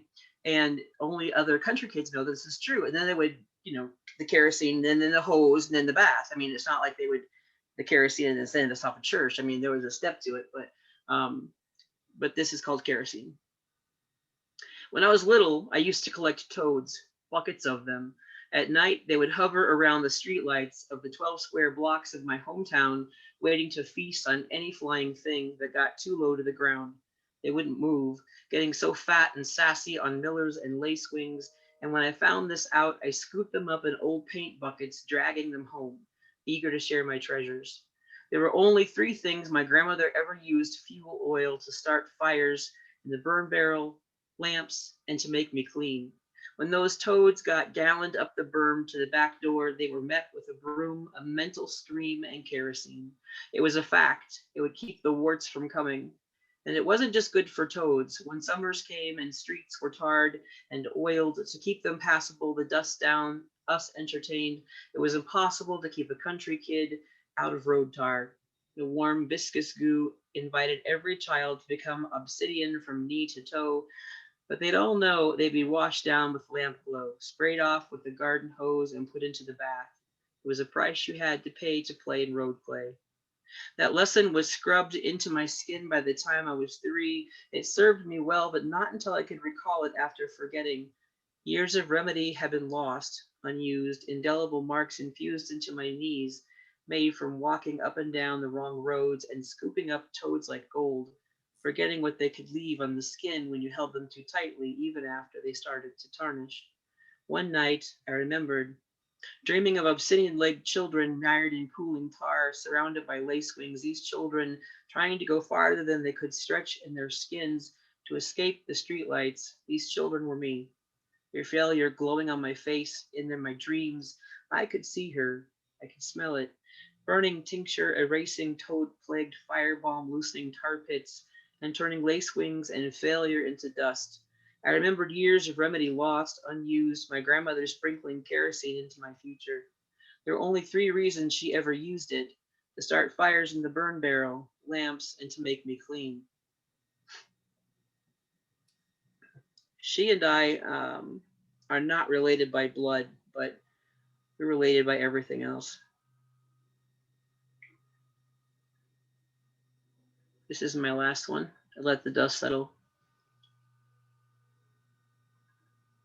She died just after the last snow, chin-whiskered and white-haired, her skin bound up like the peonies waiting to open, on her grave still closed. She left our conversation unfinished. We'd had it before. Wait, she said, let the dust settle. Never believed in stirring things up. Causing a ruckus, never her style. Once I did, and miles of silence stretched between us. It was months before she spoke. Separated by 2 wars, a generation, and a bloodline, I should have been a stranger to her. Fate made me her child. She nurtured the tame in me and encouraged the wild, whispered in sunsets, rocked me through storms, and always after, wait, she said, let the dust settle. You had to get lost to get there, or go there on purpose, sown in by Milo and cornfields, dirt thrown up when key overalled seed-capped men came in for the male and male bonding, over beer and gossip they'd never admit to. Their wives talked freely, working together and Thanksgiving dinners, turning dirt into summer canning, or standing over fence lines and clotheslines that burned hotter than telegraph wires. She did this. I would sit sun-baked at her feet, digging in the soft dirt, bearing stolen moments and treasured bits of adult conversation underneath the sheets and tea towels, feeling flecks of my theft on her ankles, with a gentle hand on my forehead. Wait, she said, let the dust settle. And I would for a while. But the problem with dust is that it's made mostly of the things we slough off. Secrets and regrets we can't stand to carry with us. Nasty little parts of us we hide in the dark corners of the baseboards of the rooms we close up. And if that dust settles and cements into the pores of our skins, then we run the risk of becoming who they had been. And she didn't want me to settle for that. Not really. So we'd have those conversations, unspoken, implications understood. She died just after the last snow, and it wasn't until the peonies bloomed that I found it, buried in the soft dirt, nestled amidst stolen moments and childhood memories, the flat tin box that used to hold treasured letters of her bedside table. Now held a treasure map, gifted to me from her closed grave. I opened the box and unfolded the contents inside. My footing was lost, a soft thudding in the earth from the force of her perfume and penmanship, which shook me as I read. Wait, she said, let the dust settle. Now wipe the muddy tears from your eyes and let's finish our conversation. I never believed in stirring things up. Causing a ruckus was never my style. You did once, and miles of silence stretched between us. Months went by. I should have spoken sooner. I'm sorry. We were strengthened by 2 wars, a generation, and a love line. It was my fate that you were my child. Make someone else's destiny. Encourage someone else's wild. Get a little lost, and then get there with purpose. Talk freely. Work together and turn your plot of earth into summer canning and Thanksgiving. Savor stolen moments and bits of adult conversation. Wrap them up tight like fragile crystal glasses and old-faded tea towels. Then unwrap them again and drink from your cup. Discard your regrets and send your secrets with them. Air out your rooms. Make dust motes, head spin, joyful, dizzy with your gratitude. Don't become who I have been. And then finally, when you have lived your life well, wait, she said, and let the dust settle. Thank you. Moving along to Macey Webb.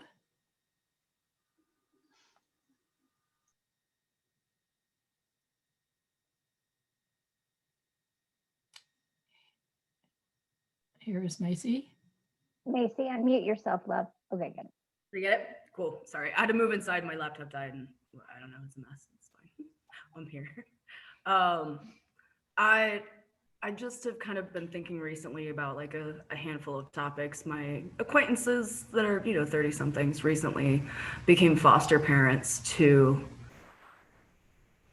basically adult children. These kids are, 17, 18, just need to finish high school and get out and do their lives. And it's made me just think a lot about grief and loss and, things like that. Somebody told one of the kids whose parents, who was in the foster system because their parents died, that they needed to get over it. They didn't need to grieve anymore, and they needed to move along and do stuff. And I was just, I think for a lot of us, the pandemic kind of highlighted the ways that, our community is like a big chunk of our life, and, there are dead people around every corner, every single corner. I tend a little morbid. Anyways, so I'm reading stuff out of my book that's several years old now, still, even though, my partner will have been dead for 4 years this summer that I wrote most of this about. This is the only poem that anyone has ever requested that I read, ever. It's called Brett.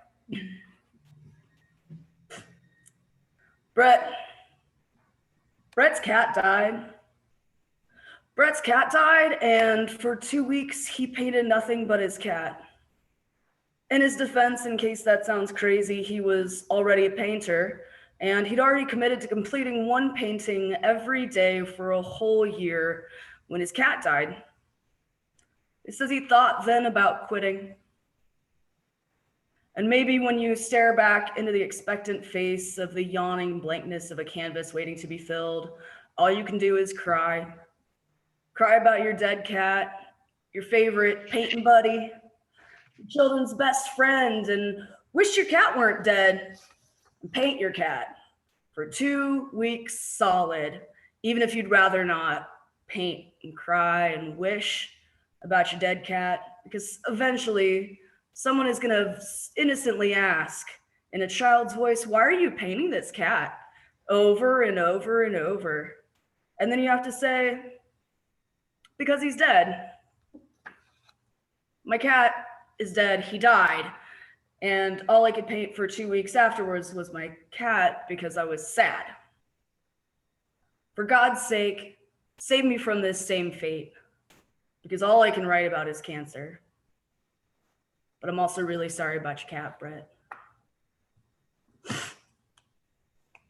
I was gonna read something else. Something else that's just been really present in my life recently is like childhood trauma and questions about gender and blah, blah, blah. And all of that is all kind of roiled into the same mess of stuff about believing children and knowing whether or not they think that they know how to live their own lives properly. That kind of a thing. So at some point I wrote a bunch of period poems, not like based in a period, but based in talking about periods and having a period and menstruating in general, which, I don't know. I asked Rhonda, she was like, no real censorship here. So I'm gonna read you one of those.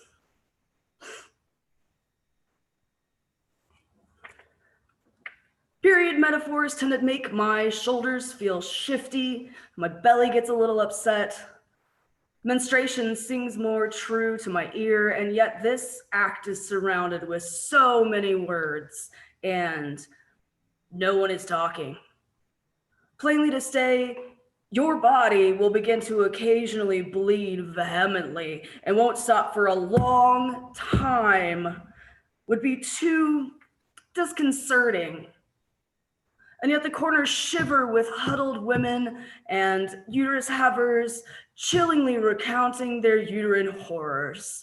Discolored blood, cysts and tumors, great unending pain that makes it feel like maybe your body is inside out and is working to finally right itself. Not to mention the horror show that is childbirth, miscarriage, stillbirth, things I know nothing about except that they are born of women, of their parts, of womanhood, of... Yet my useless monthly battle with a tide of unpredictable blood won't and can't make womanhood anymore another ephemeral concept strewn with impossible verbiage. Someone should just have said to me once, it's fine if you hate this. It doesn't matter. You won't change it. Adapt instead. And maybe I would have taken that great wisdom out into the world and changed. Myself, it, all of us. Thanks, guys. Thank you.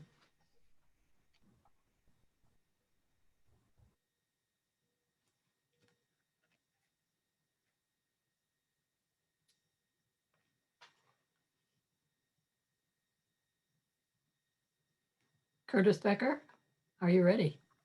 I am ready. Thank you so much for having me today. It is a great honor to be here with this collection of poets, and so excited to see so many friends here today, and just have a few poems to share with you. This first one I actually wrote pre-pandemic. It was one of the going to a basketball game for some former students. It was one of the last things I did prior to the pandemic. This one's called Last. There's the first time, but what about the last? The last kiss, the last hug, the last time you play basketball with your friends. The last time you see your friends, grandparents, parents, lover. Your favorite horn in your hand to your lips, the last scratch of the pen on paper, the last word. Do you know when you have heard your favorite song for the last time, or when you have eaten your last meal, or when you have taken your last breath? Great. All right. My next one is called Sacred Saturday.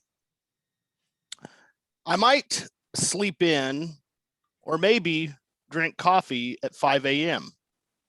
The day is mine with one big promise. Anything is possible. All too quickly, the promise fades into naps, chores, unexpected interruptions, and the flicker of that darn TV. But for that brief moment, every Saturday morning, I can do everything or nothing.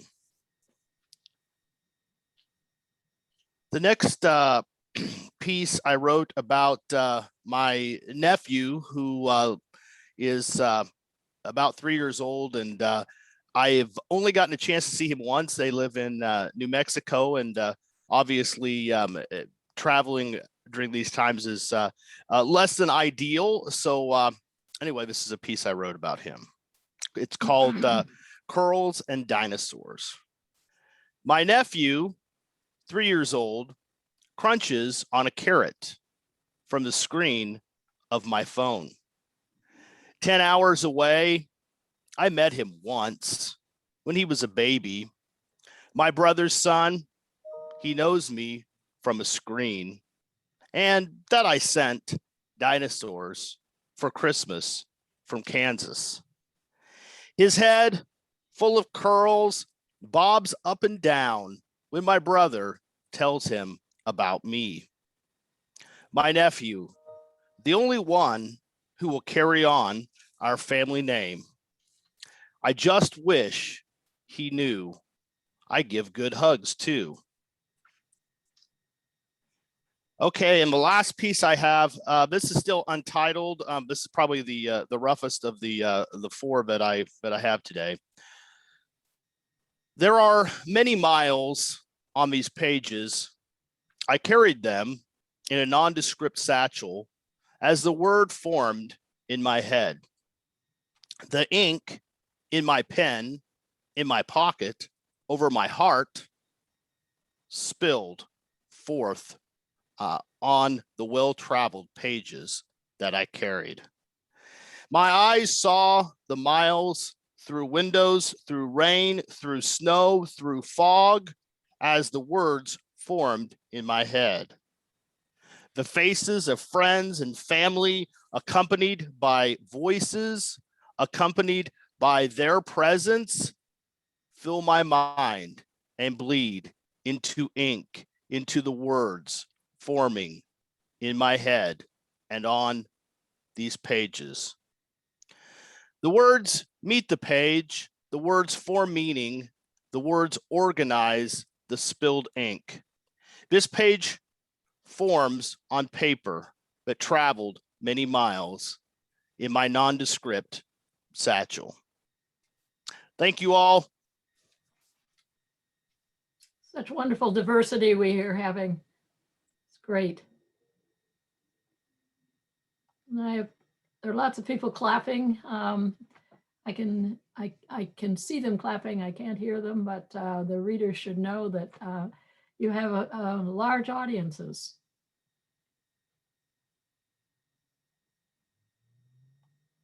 And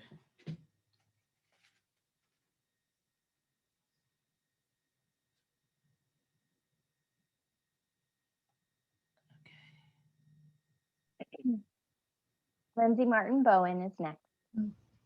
Okay, thank you. Yeah.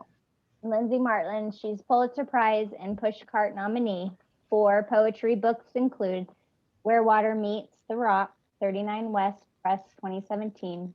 Crossing Kansas with Jim Morrison won the Kansas Authors Club in 2017. It Looks Like a Million Book Award. Go for it, Lindsey. Okay, well, this is from my last book published, and it's Kevin kind of inspired this. I wrote it a while back. In fact, it was after Ferguson, Missouri, but I think it is more important now. It's called Rereading the Second Coming by W.B. Yeats after Ferguson, Missouri. Just a little note. No one listens anymore.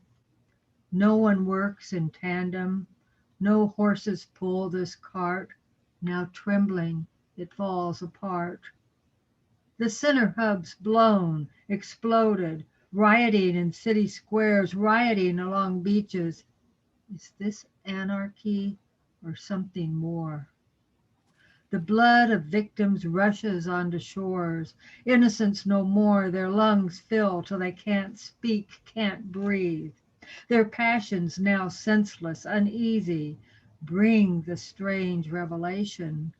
The second coming lies on the horizon. It's the day. It's the day. Oh, yes, it's the day. It's the holy day of the dead. A wide-winged beast rises above, eyes black and gleaming, onyx glistening through bone. Oh, mama, mama, come back again. The world's too cold. No lion-bodied beast slouches toward Bethlehem. It's a creature with a jackal's head, a jackal's soul. And then here, this is from Crossing Kansas. It's Jim Morrison and I danced to a Gregorian chant outside Bethany Lutheran Church. It's set in Lindsborg, Kansas. No, I didn't really know Jim Morrison, but my persona did. And he crawled out of her car one day and came alive again. And so she tried to take him to La Loba, the wolf woman, to have his bones resurrected, so that didn't work out. And since this book, I kept getting Jim Morrison poems. I have another collection calling Kathy Checks with Jim Morrison. I'll read you one from that later. But this one, we're in Lindsborg. Latin lyrics with long vowels echo inside walls and reverberate from the tower to the front steps, where Jim moves in a slow march. No shaman today, no swirling snake bending its long neck. Lifting knees to a steady beat, he's a Swedish drum major conducting invisible medieval string musicians. Sweet pear wafts through the lawn and hovers over benches and a red door close to the turquoise window by the asp. Above, the steeple so wide its iridescence lights the town all night long. I wonder about this place, this small town too far from a cathedral, how it creates peace by merging ancient sounds so holy with sunlit beams filtering through stained glass. I glance around. No one watches, so I join his largo march to music rarely on a radio. He takes my hand, leads me away from the steps, and we float over the path around this building, immaculate as solid stone. And this is one that was published in Thorny Locust, a magazine out of Kansas City.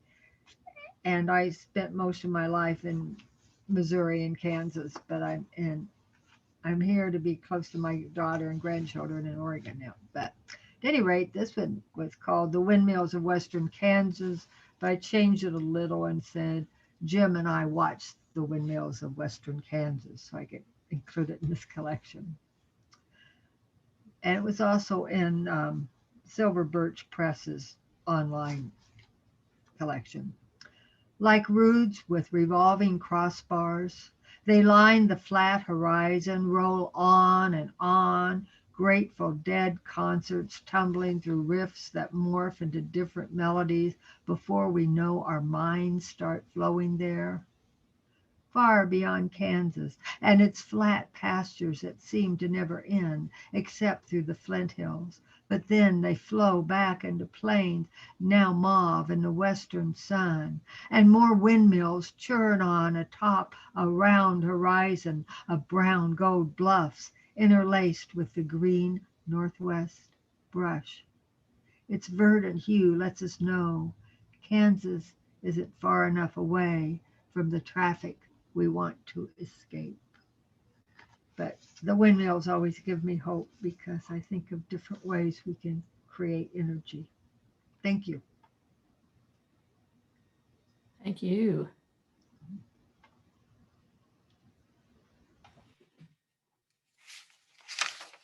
Unfortunately, Gary Licklider is not with us, as I think you know. So we're waiting for Annette. Hello, everyone. It's great to see is. Wonderful, and Annette. to hear everyone. Can everyone hear me? I trust. A particular loving hello to Elizabeth, who is always a pleasure to see. My first poem is entitled Uppercase. Let me be clear. I do not have writer's block. I have traded my keyboard for a brick. I am not blocked. I am too full. Does that make it clear? The second poem is entitled Inquiry. How am I, you ask? Well, every killing is a death in the family. I am next of kin to every news-bound name. Every day is punctured by an open casket viewing. Lowered caskets into holes of brown earth, brown as me. I cannot write a poem that doesn't sound like a funeral program. How am I? Fine. And you? And the last one, Untitled. Makes sense. He could not aim for less lethal shots. Training demanded he draw beads for her core. Extremity wounds might mean points off an evaluation. Limb hits may save lives, but not raises. So faster than a 15-year-old could say, what the 4 slugs. Made sure her next event would be embalming, not summer break. And to the multitudes who taunt, you weren't there, you were not in that officer's shoes. You need to know I live on volatile ground. I have hard shoes of my own that make my heart blister to make to lace them up. They make my soul seethe to wear. That does not make sense. Thank you. Thank you. We just go on to more and more wonders.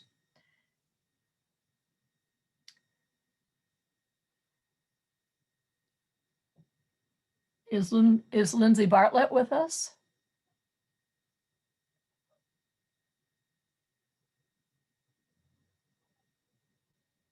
Great. Hi, I have 4 poems to read today, and the first one is called Pandemic Sketch, Alone. Over a year into the pandemic, I have forgotten how to enjoy being alone. Instead, the anxiety increases each day, heartbeats rapid, stomach churning, my thoughts turning in circles. I long for human companionship in ways I never did pre-pandemic, jealous for the first time of those with spouses or kids. Well, it is just me battling this time of isolation. I used to pride myself on how I do so much alone, but pride goes before a fall. So I scroll the contacts in my phone, looking for that one person who might answer, provide a companionship yet unfound. The second poem is called Spring. In the spring, I plant flowers in colorful pots, arrange them artfully amidst a sleeping dragon and a blue fox, long for a house nestled deep in the Flint Hills where I could dig in the black soil, talk to myself while I did so about anything and nothing at all. So those are 2 of my new poems. Now I'm going to read 2 poems from my book, Vacant Childhood. The first one is called Feral Houses. Feral houses, abandoned houses with gaping wounds and old wood, doors hung loosely on rusty hinges, a dangerous invitation back in time. These feral houses full of stories, echoes of all who celebrated, mourned, and made memories, contained in walls of peeling paper, every weather-worn piece of story, more than plaster, wood, or brick. I often sit and wonder at the stories contained within, feral houses of a bygone era, crumbling to dust, and with the dust, the echoes of lives they once contained. And my last poem is called Writing on the Porch. In a lawn chair on a paint-chipped porch, I wrote stories. A Lisa Frank notebook, the cover boasting animals in brilliant shades of purples and pinks, greens and blues. I don't remember the story, only the feeling of pencil scratching against blue-lined paper. The total lack of inhibition, my perfectionist tendencies not yet fully developed. I just wrote, notebook braced on skinny legs, writing, writing, writing. Thank you. Thank you. Thank you. Yeah. All right, we're going on to the wonderful Rhonda Miller. Yes, everybody hang tight with me. She has 3 separate videos, so I'm going to have to kind of fumble through my screen share here. So Beth, just so you know, there's 3 of them. Thank you.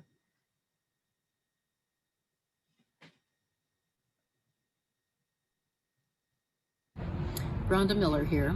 I wanted to remind everyone that Kansas Authors Club Poetry and Prose Contests open until June 15th. If you go to kansasauthors.org, you can find out more information and enter via submittables.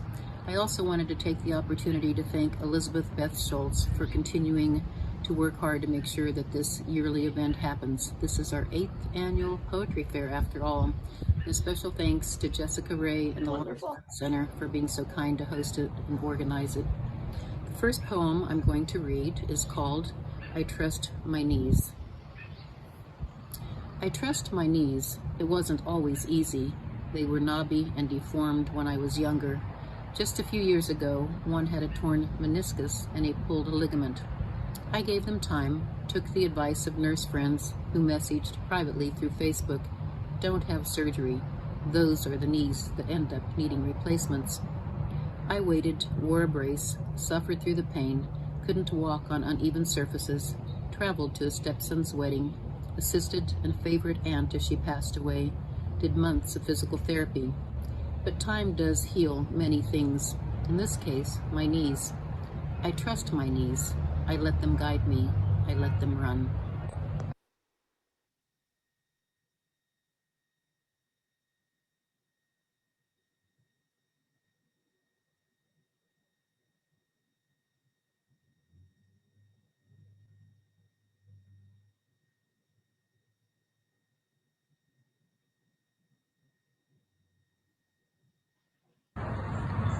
Orchid. Turn the lights down low. Let the whiskey flow. I look 20 years younger in the afterglow. Silence me until I get the words just right. We want you to have the perfect night. I look like Marilyn Monroe when your eyes are closed and by candlelight. I hold a bomb between my legs. You ignite it with a feather.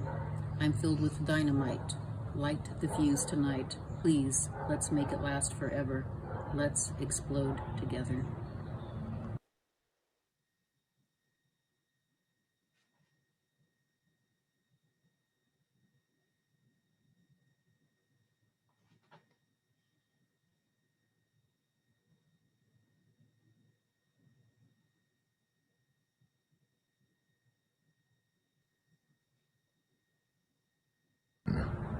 This next poem is from my book Winds of Time, publisher Curtis Becker by Kellogg Press.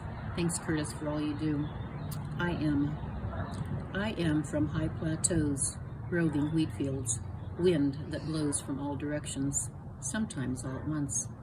I am from dirt mixed with blood, memories unreachable, unthinkable, unmistakable human fragility and strengths, canyoned into one being. I am from the smell of oil, caked dirt, acrid cattle shit, snow so fresh the land devours in giant gulps that spew forth mists inhaled to leave lungs frostbitten, minds yearning, listing toward spring thaw. I am from creek beds layered with dinosaur bones, fossilized cottonwood seeds, corn tassels, Cheyenne Indian arrowheads, hope. I am come to being, a part of the place that birthed me into this time, where fibers of my insides carry cells regenerating by generations of eating dirt in all its glorious forms. I find I am.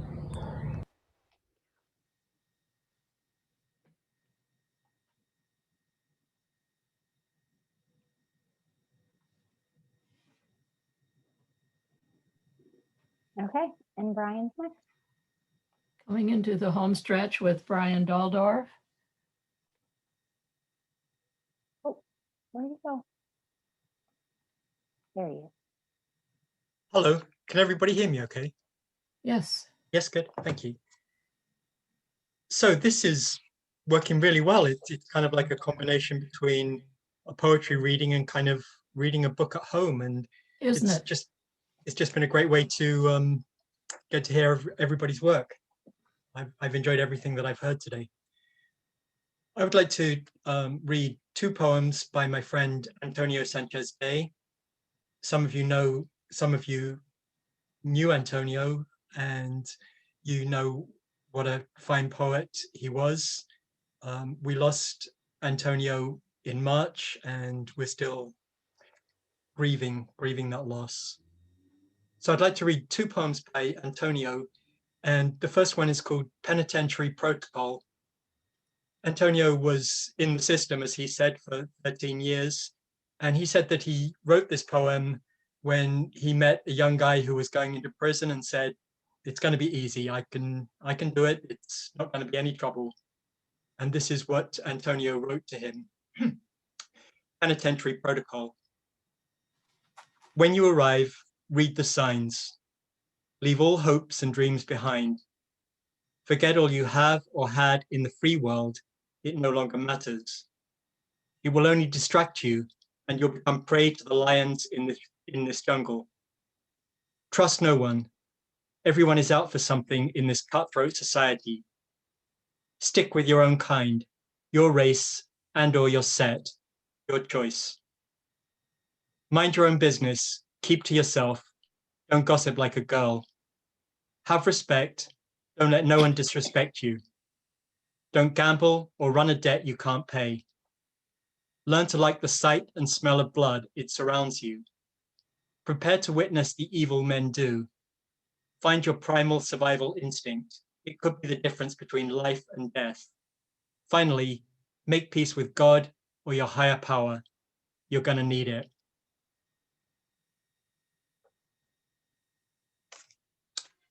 This is also by Antonio. It's called A Poet's Heart. Lines composed on writing paper, comprised of words scribbled on various pieces of paper, scrap paper, court papers, jailhouse request forms, receipts, even napkins, depict the legacy of this wounded heart that despite its constant anguish, still pumps life. A heart that beats to the rhythm of Mother Earth's drums. A heart that flashes like lightning across the skies. A heart that burns with desire and does not extinguish in the hardest of rain or strongest of winds. A heart with the insatiable hunger of this starving artist. A heart that was once frozen that now flows like streams into rivers, into oceans, into the sea of life. This heart is the heart of the poet. So Antonio's words and his spirit, they'll live on with us, thank goodness. This is Taking on Life by Antonio. And then I'll just read one of my own poems, and this is from my book Kansas Poems that was published this year by the wonderful Meadowlark Press. And if you don't know about Meadowlark Press, check out what they're doing. They're doing such marvelous things. And seem to be more and more books from Meadowlark Press. It's great. So this particular poem is about a case that some of you might know about. It's a famous case around here about a young guy who went missing in Linwood, and that's been a kind of open case since the late 1980s, I think, something like that. And they still don't really know what happened to this kid. And as I think you all know, this happens too often where somebody just goes missing and we never really know what happens. It's called Missing Son. In 1989, their son, their only child, a high school senior at Linwood High, drove off in his mother's car to go to a party. He left the party late that night and he's never been seen again. His parents are now in their 70s and their biggest fear is dying without ever finding out what happened to him. The car's never been found, no trace of him, nothing. The KBI case still open.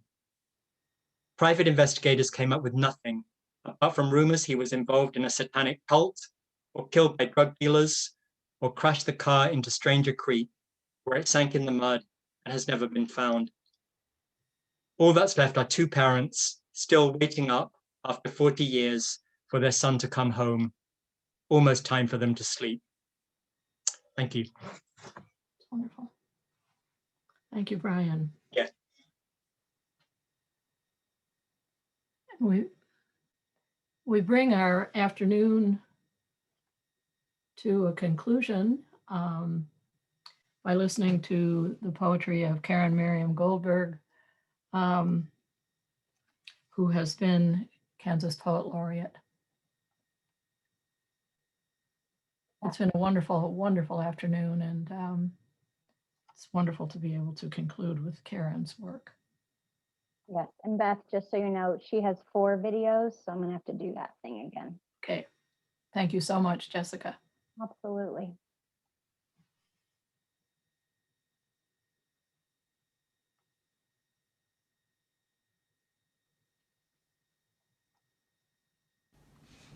Inscription.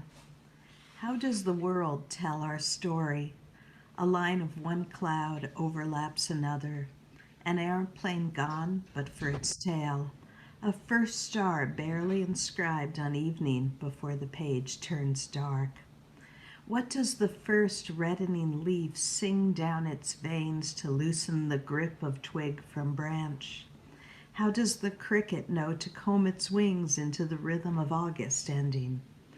In the middle of a life, what tells us to turn quickly from the oncoming car or edge of nightmare before dropping down to safety again?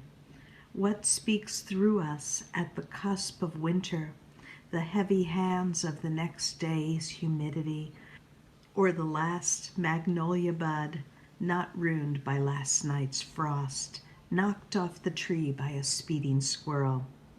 Look away from the words composing the mind into the blank sky, not quite gray, not quite blue, that dissolves the wind of the world.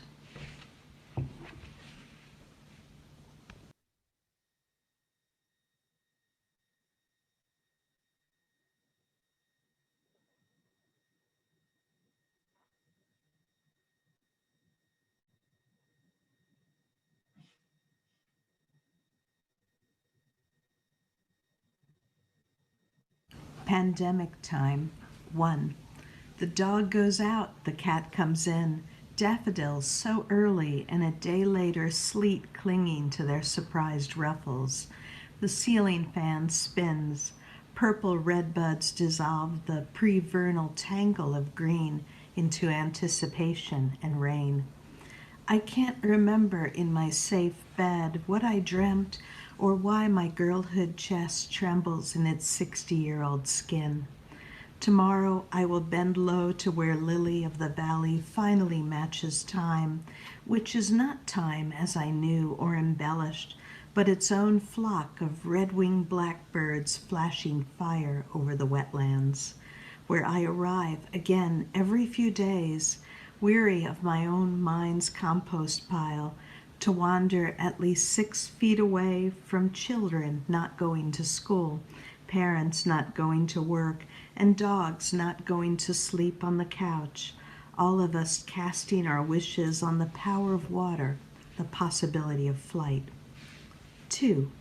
Around the world, pandemic time sings at the speed of urgency down one corridor to the ER or in a hut on the edge of a village, all weighted in the quiet bones of those who cannot gather around the dying, the dead, the grave that cannot yet be dug, in the place we never expected, for him, for her, for them. 3. The female cardinal, faded orange, all alarm, strikes her parade of notes, each tone dresses alike and looking for its mate somewhere in the field. A flame the size of a fingertip on the one candle still burning at Shabbat service, then, oh, say shalom, oh, say shalom, shalom aleichem v'yako Yisrael. Jack and Susan singing while we 3 sing with them, 1 square out of 18 on Zoom, striking the match of our song somewhere in the forest. 4. It's 2:13 a.m. somewhere. Wait, that's here, or is it? Who cooks for you? Called the barred owl. Who cooks for you now? No one, I speak aloud. No one at all, answers the dark sheen and smudged starlight landing after thousands of years here on the window pane. Terrific.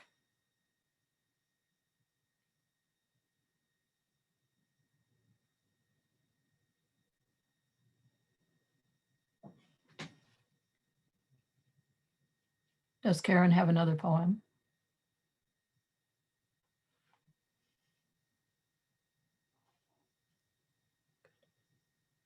There is a door, with a quote by Louise Glick at the beginning. At the end of my suffering, there was a door. Always, across the one green expanse, hilling the horizon, invaded by cedars leaning into each other in the sun, right before the wind returns to clear us of all this humidity, the righteous angst of being human, which is not to say it was easy. We were trapped there, like hurricanes stationed in place against their will to dissolve into oceans. We were afraid often of it never ending, pain so fluent in speaking the language of forever. We were separate from each other below the surface of so much sadness that even the dragonflies avoided us, or we were lost in the timbers of hurt, piercing our temples or aching in our calves, keeping us awake no matter how hard we kicked. It doesn't matter if we cried out or tightened the long vertical muscles in our necks to hold in our curses or screams, or if we felt nothing but the bank of fog become an ocean so deep and tilted away from the light that we thought we lived here. Somehow, a miracle, a piece of luck, a strange happening, there was a door, and then, on the other side, we found each other.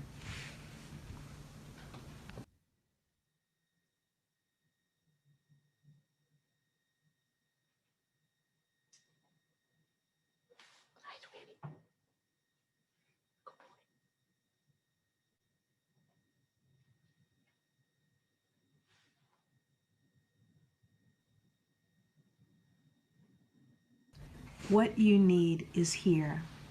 In the last buzz of bees and cicadas, everyone naps. Dogs and humans, snakes in the sunny field, Osage orange leaves dreaming down.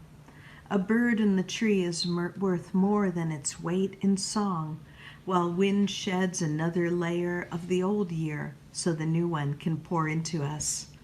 I wake and start to hum, the afternoon steady as limestone, also rolling through time.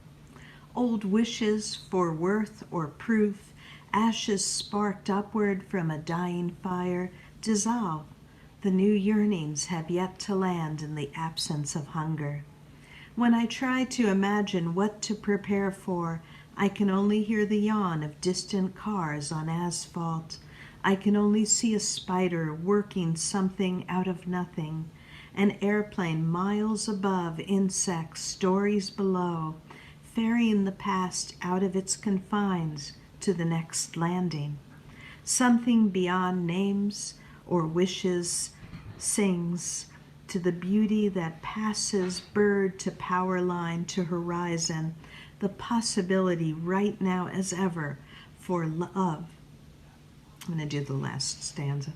Something beyond names or wishes sings to the beauty that passes bird to power line to horizon, the possibility right now as ever for love to join the chorus.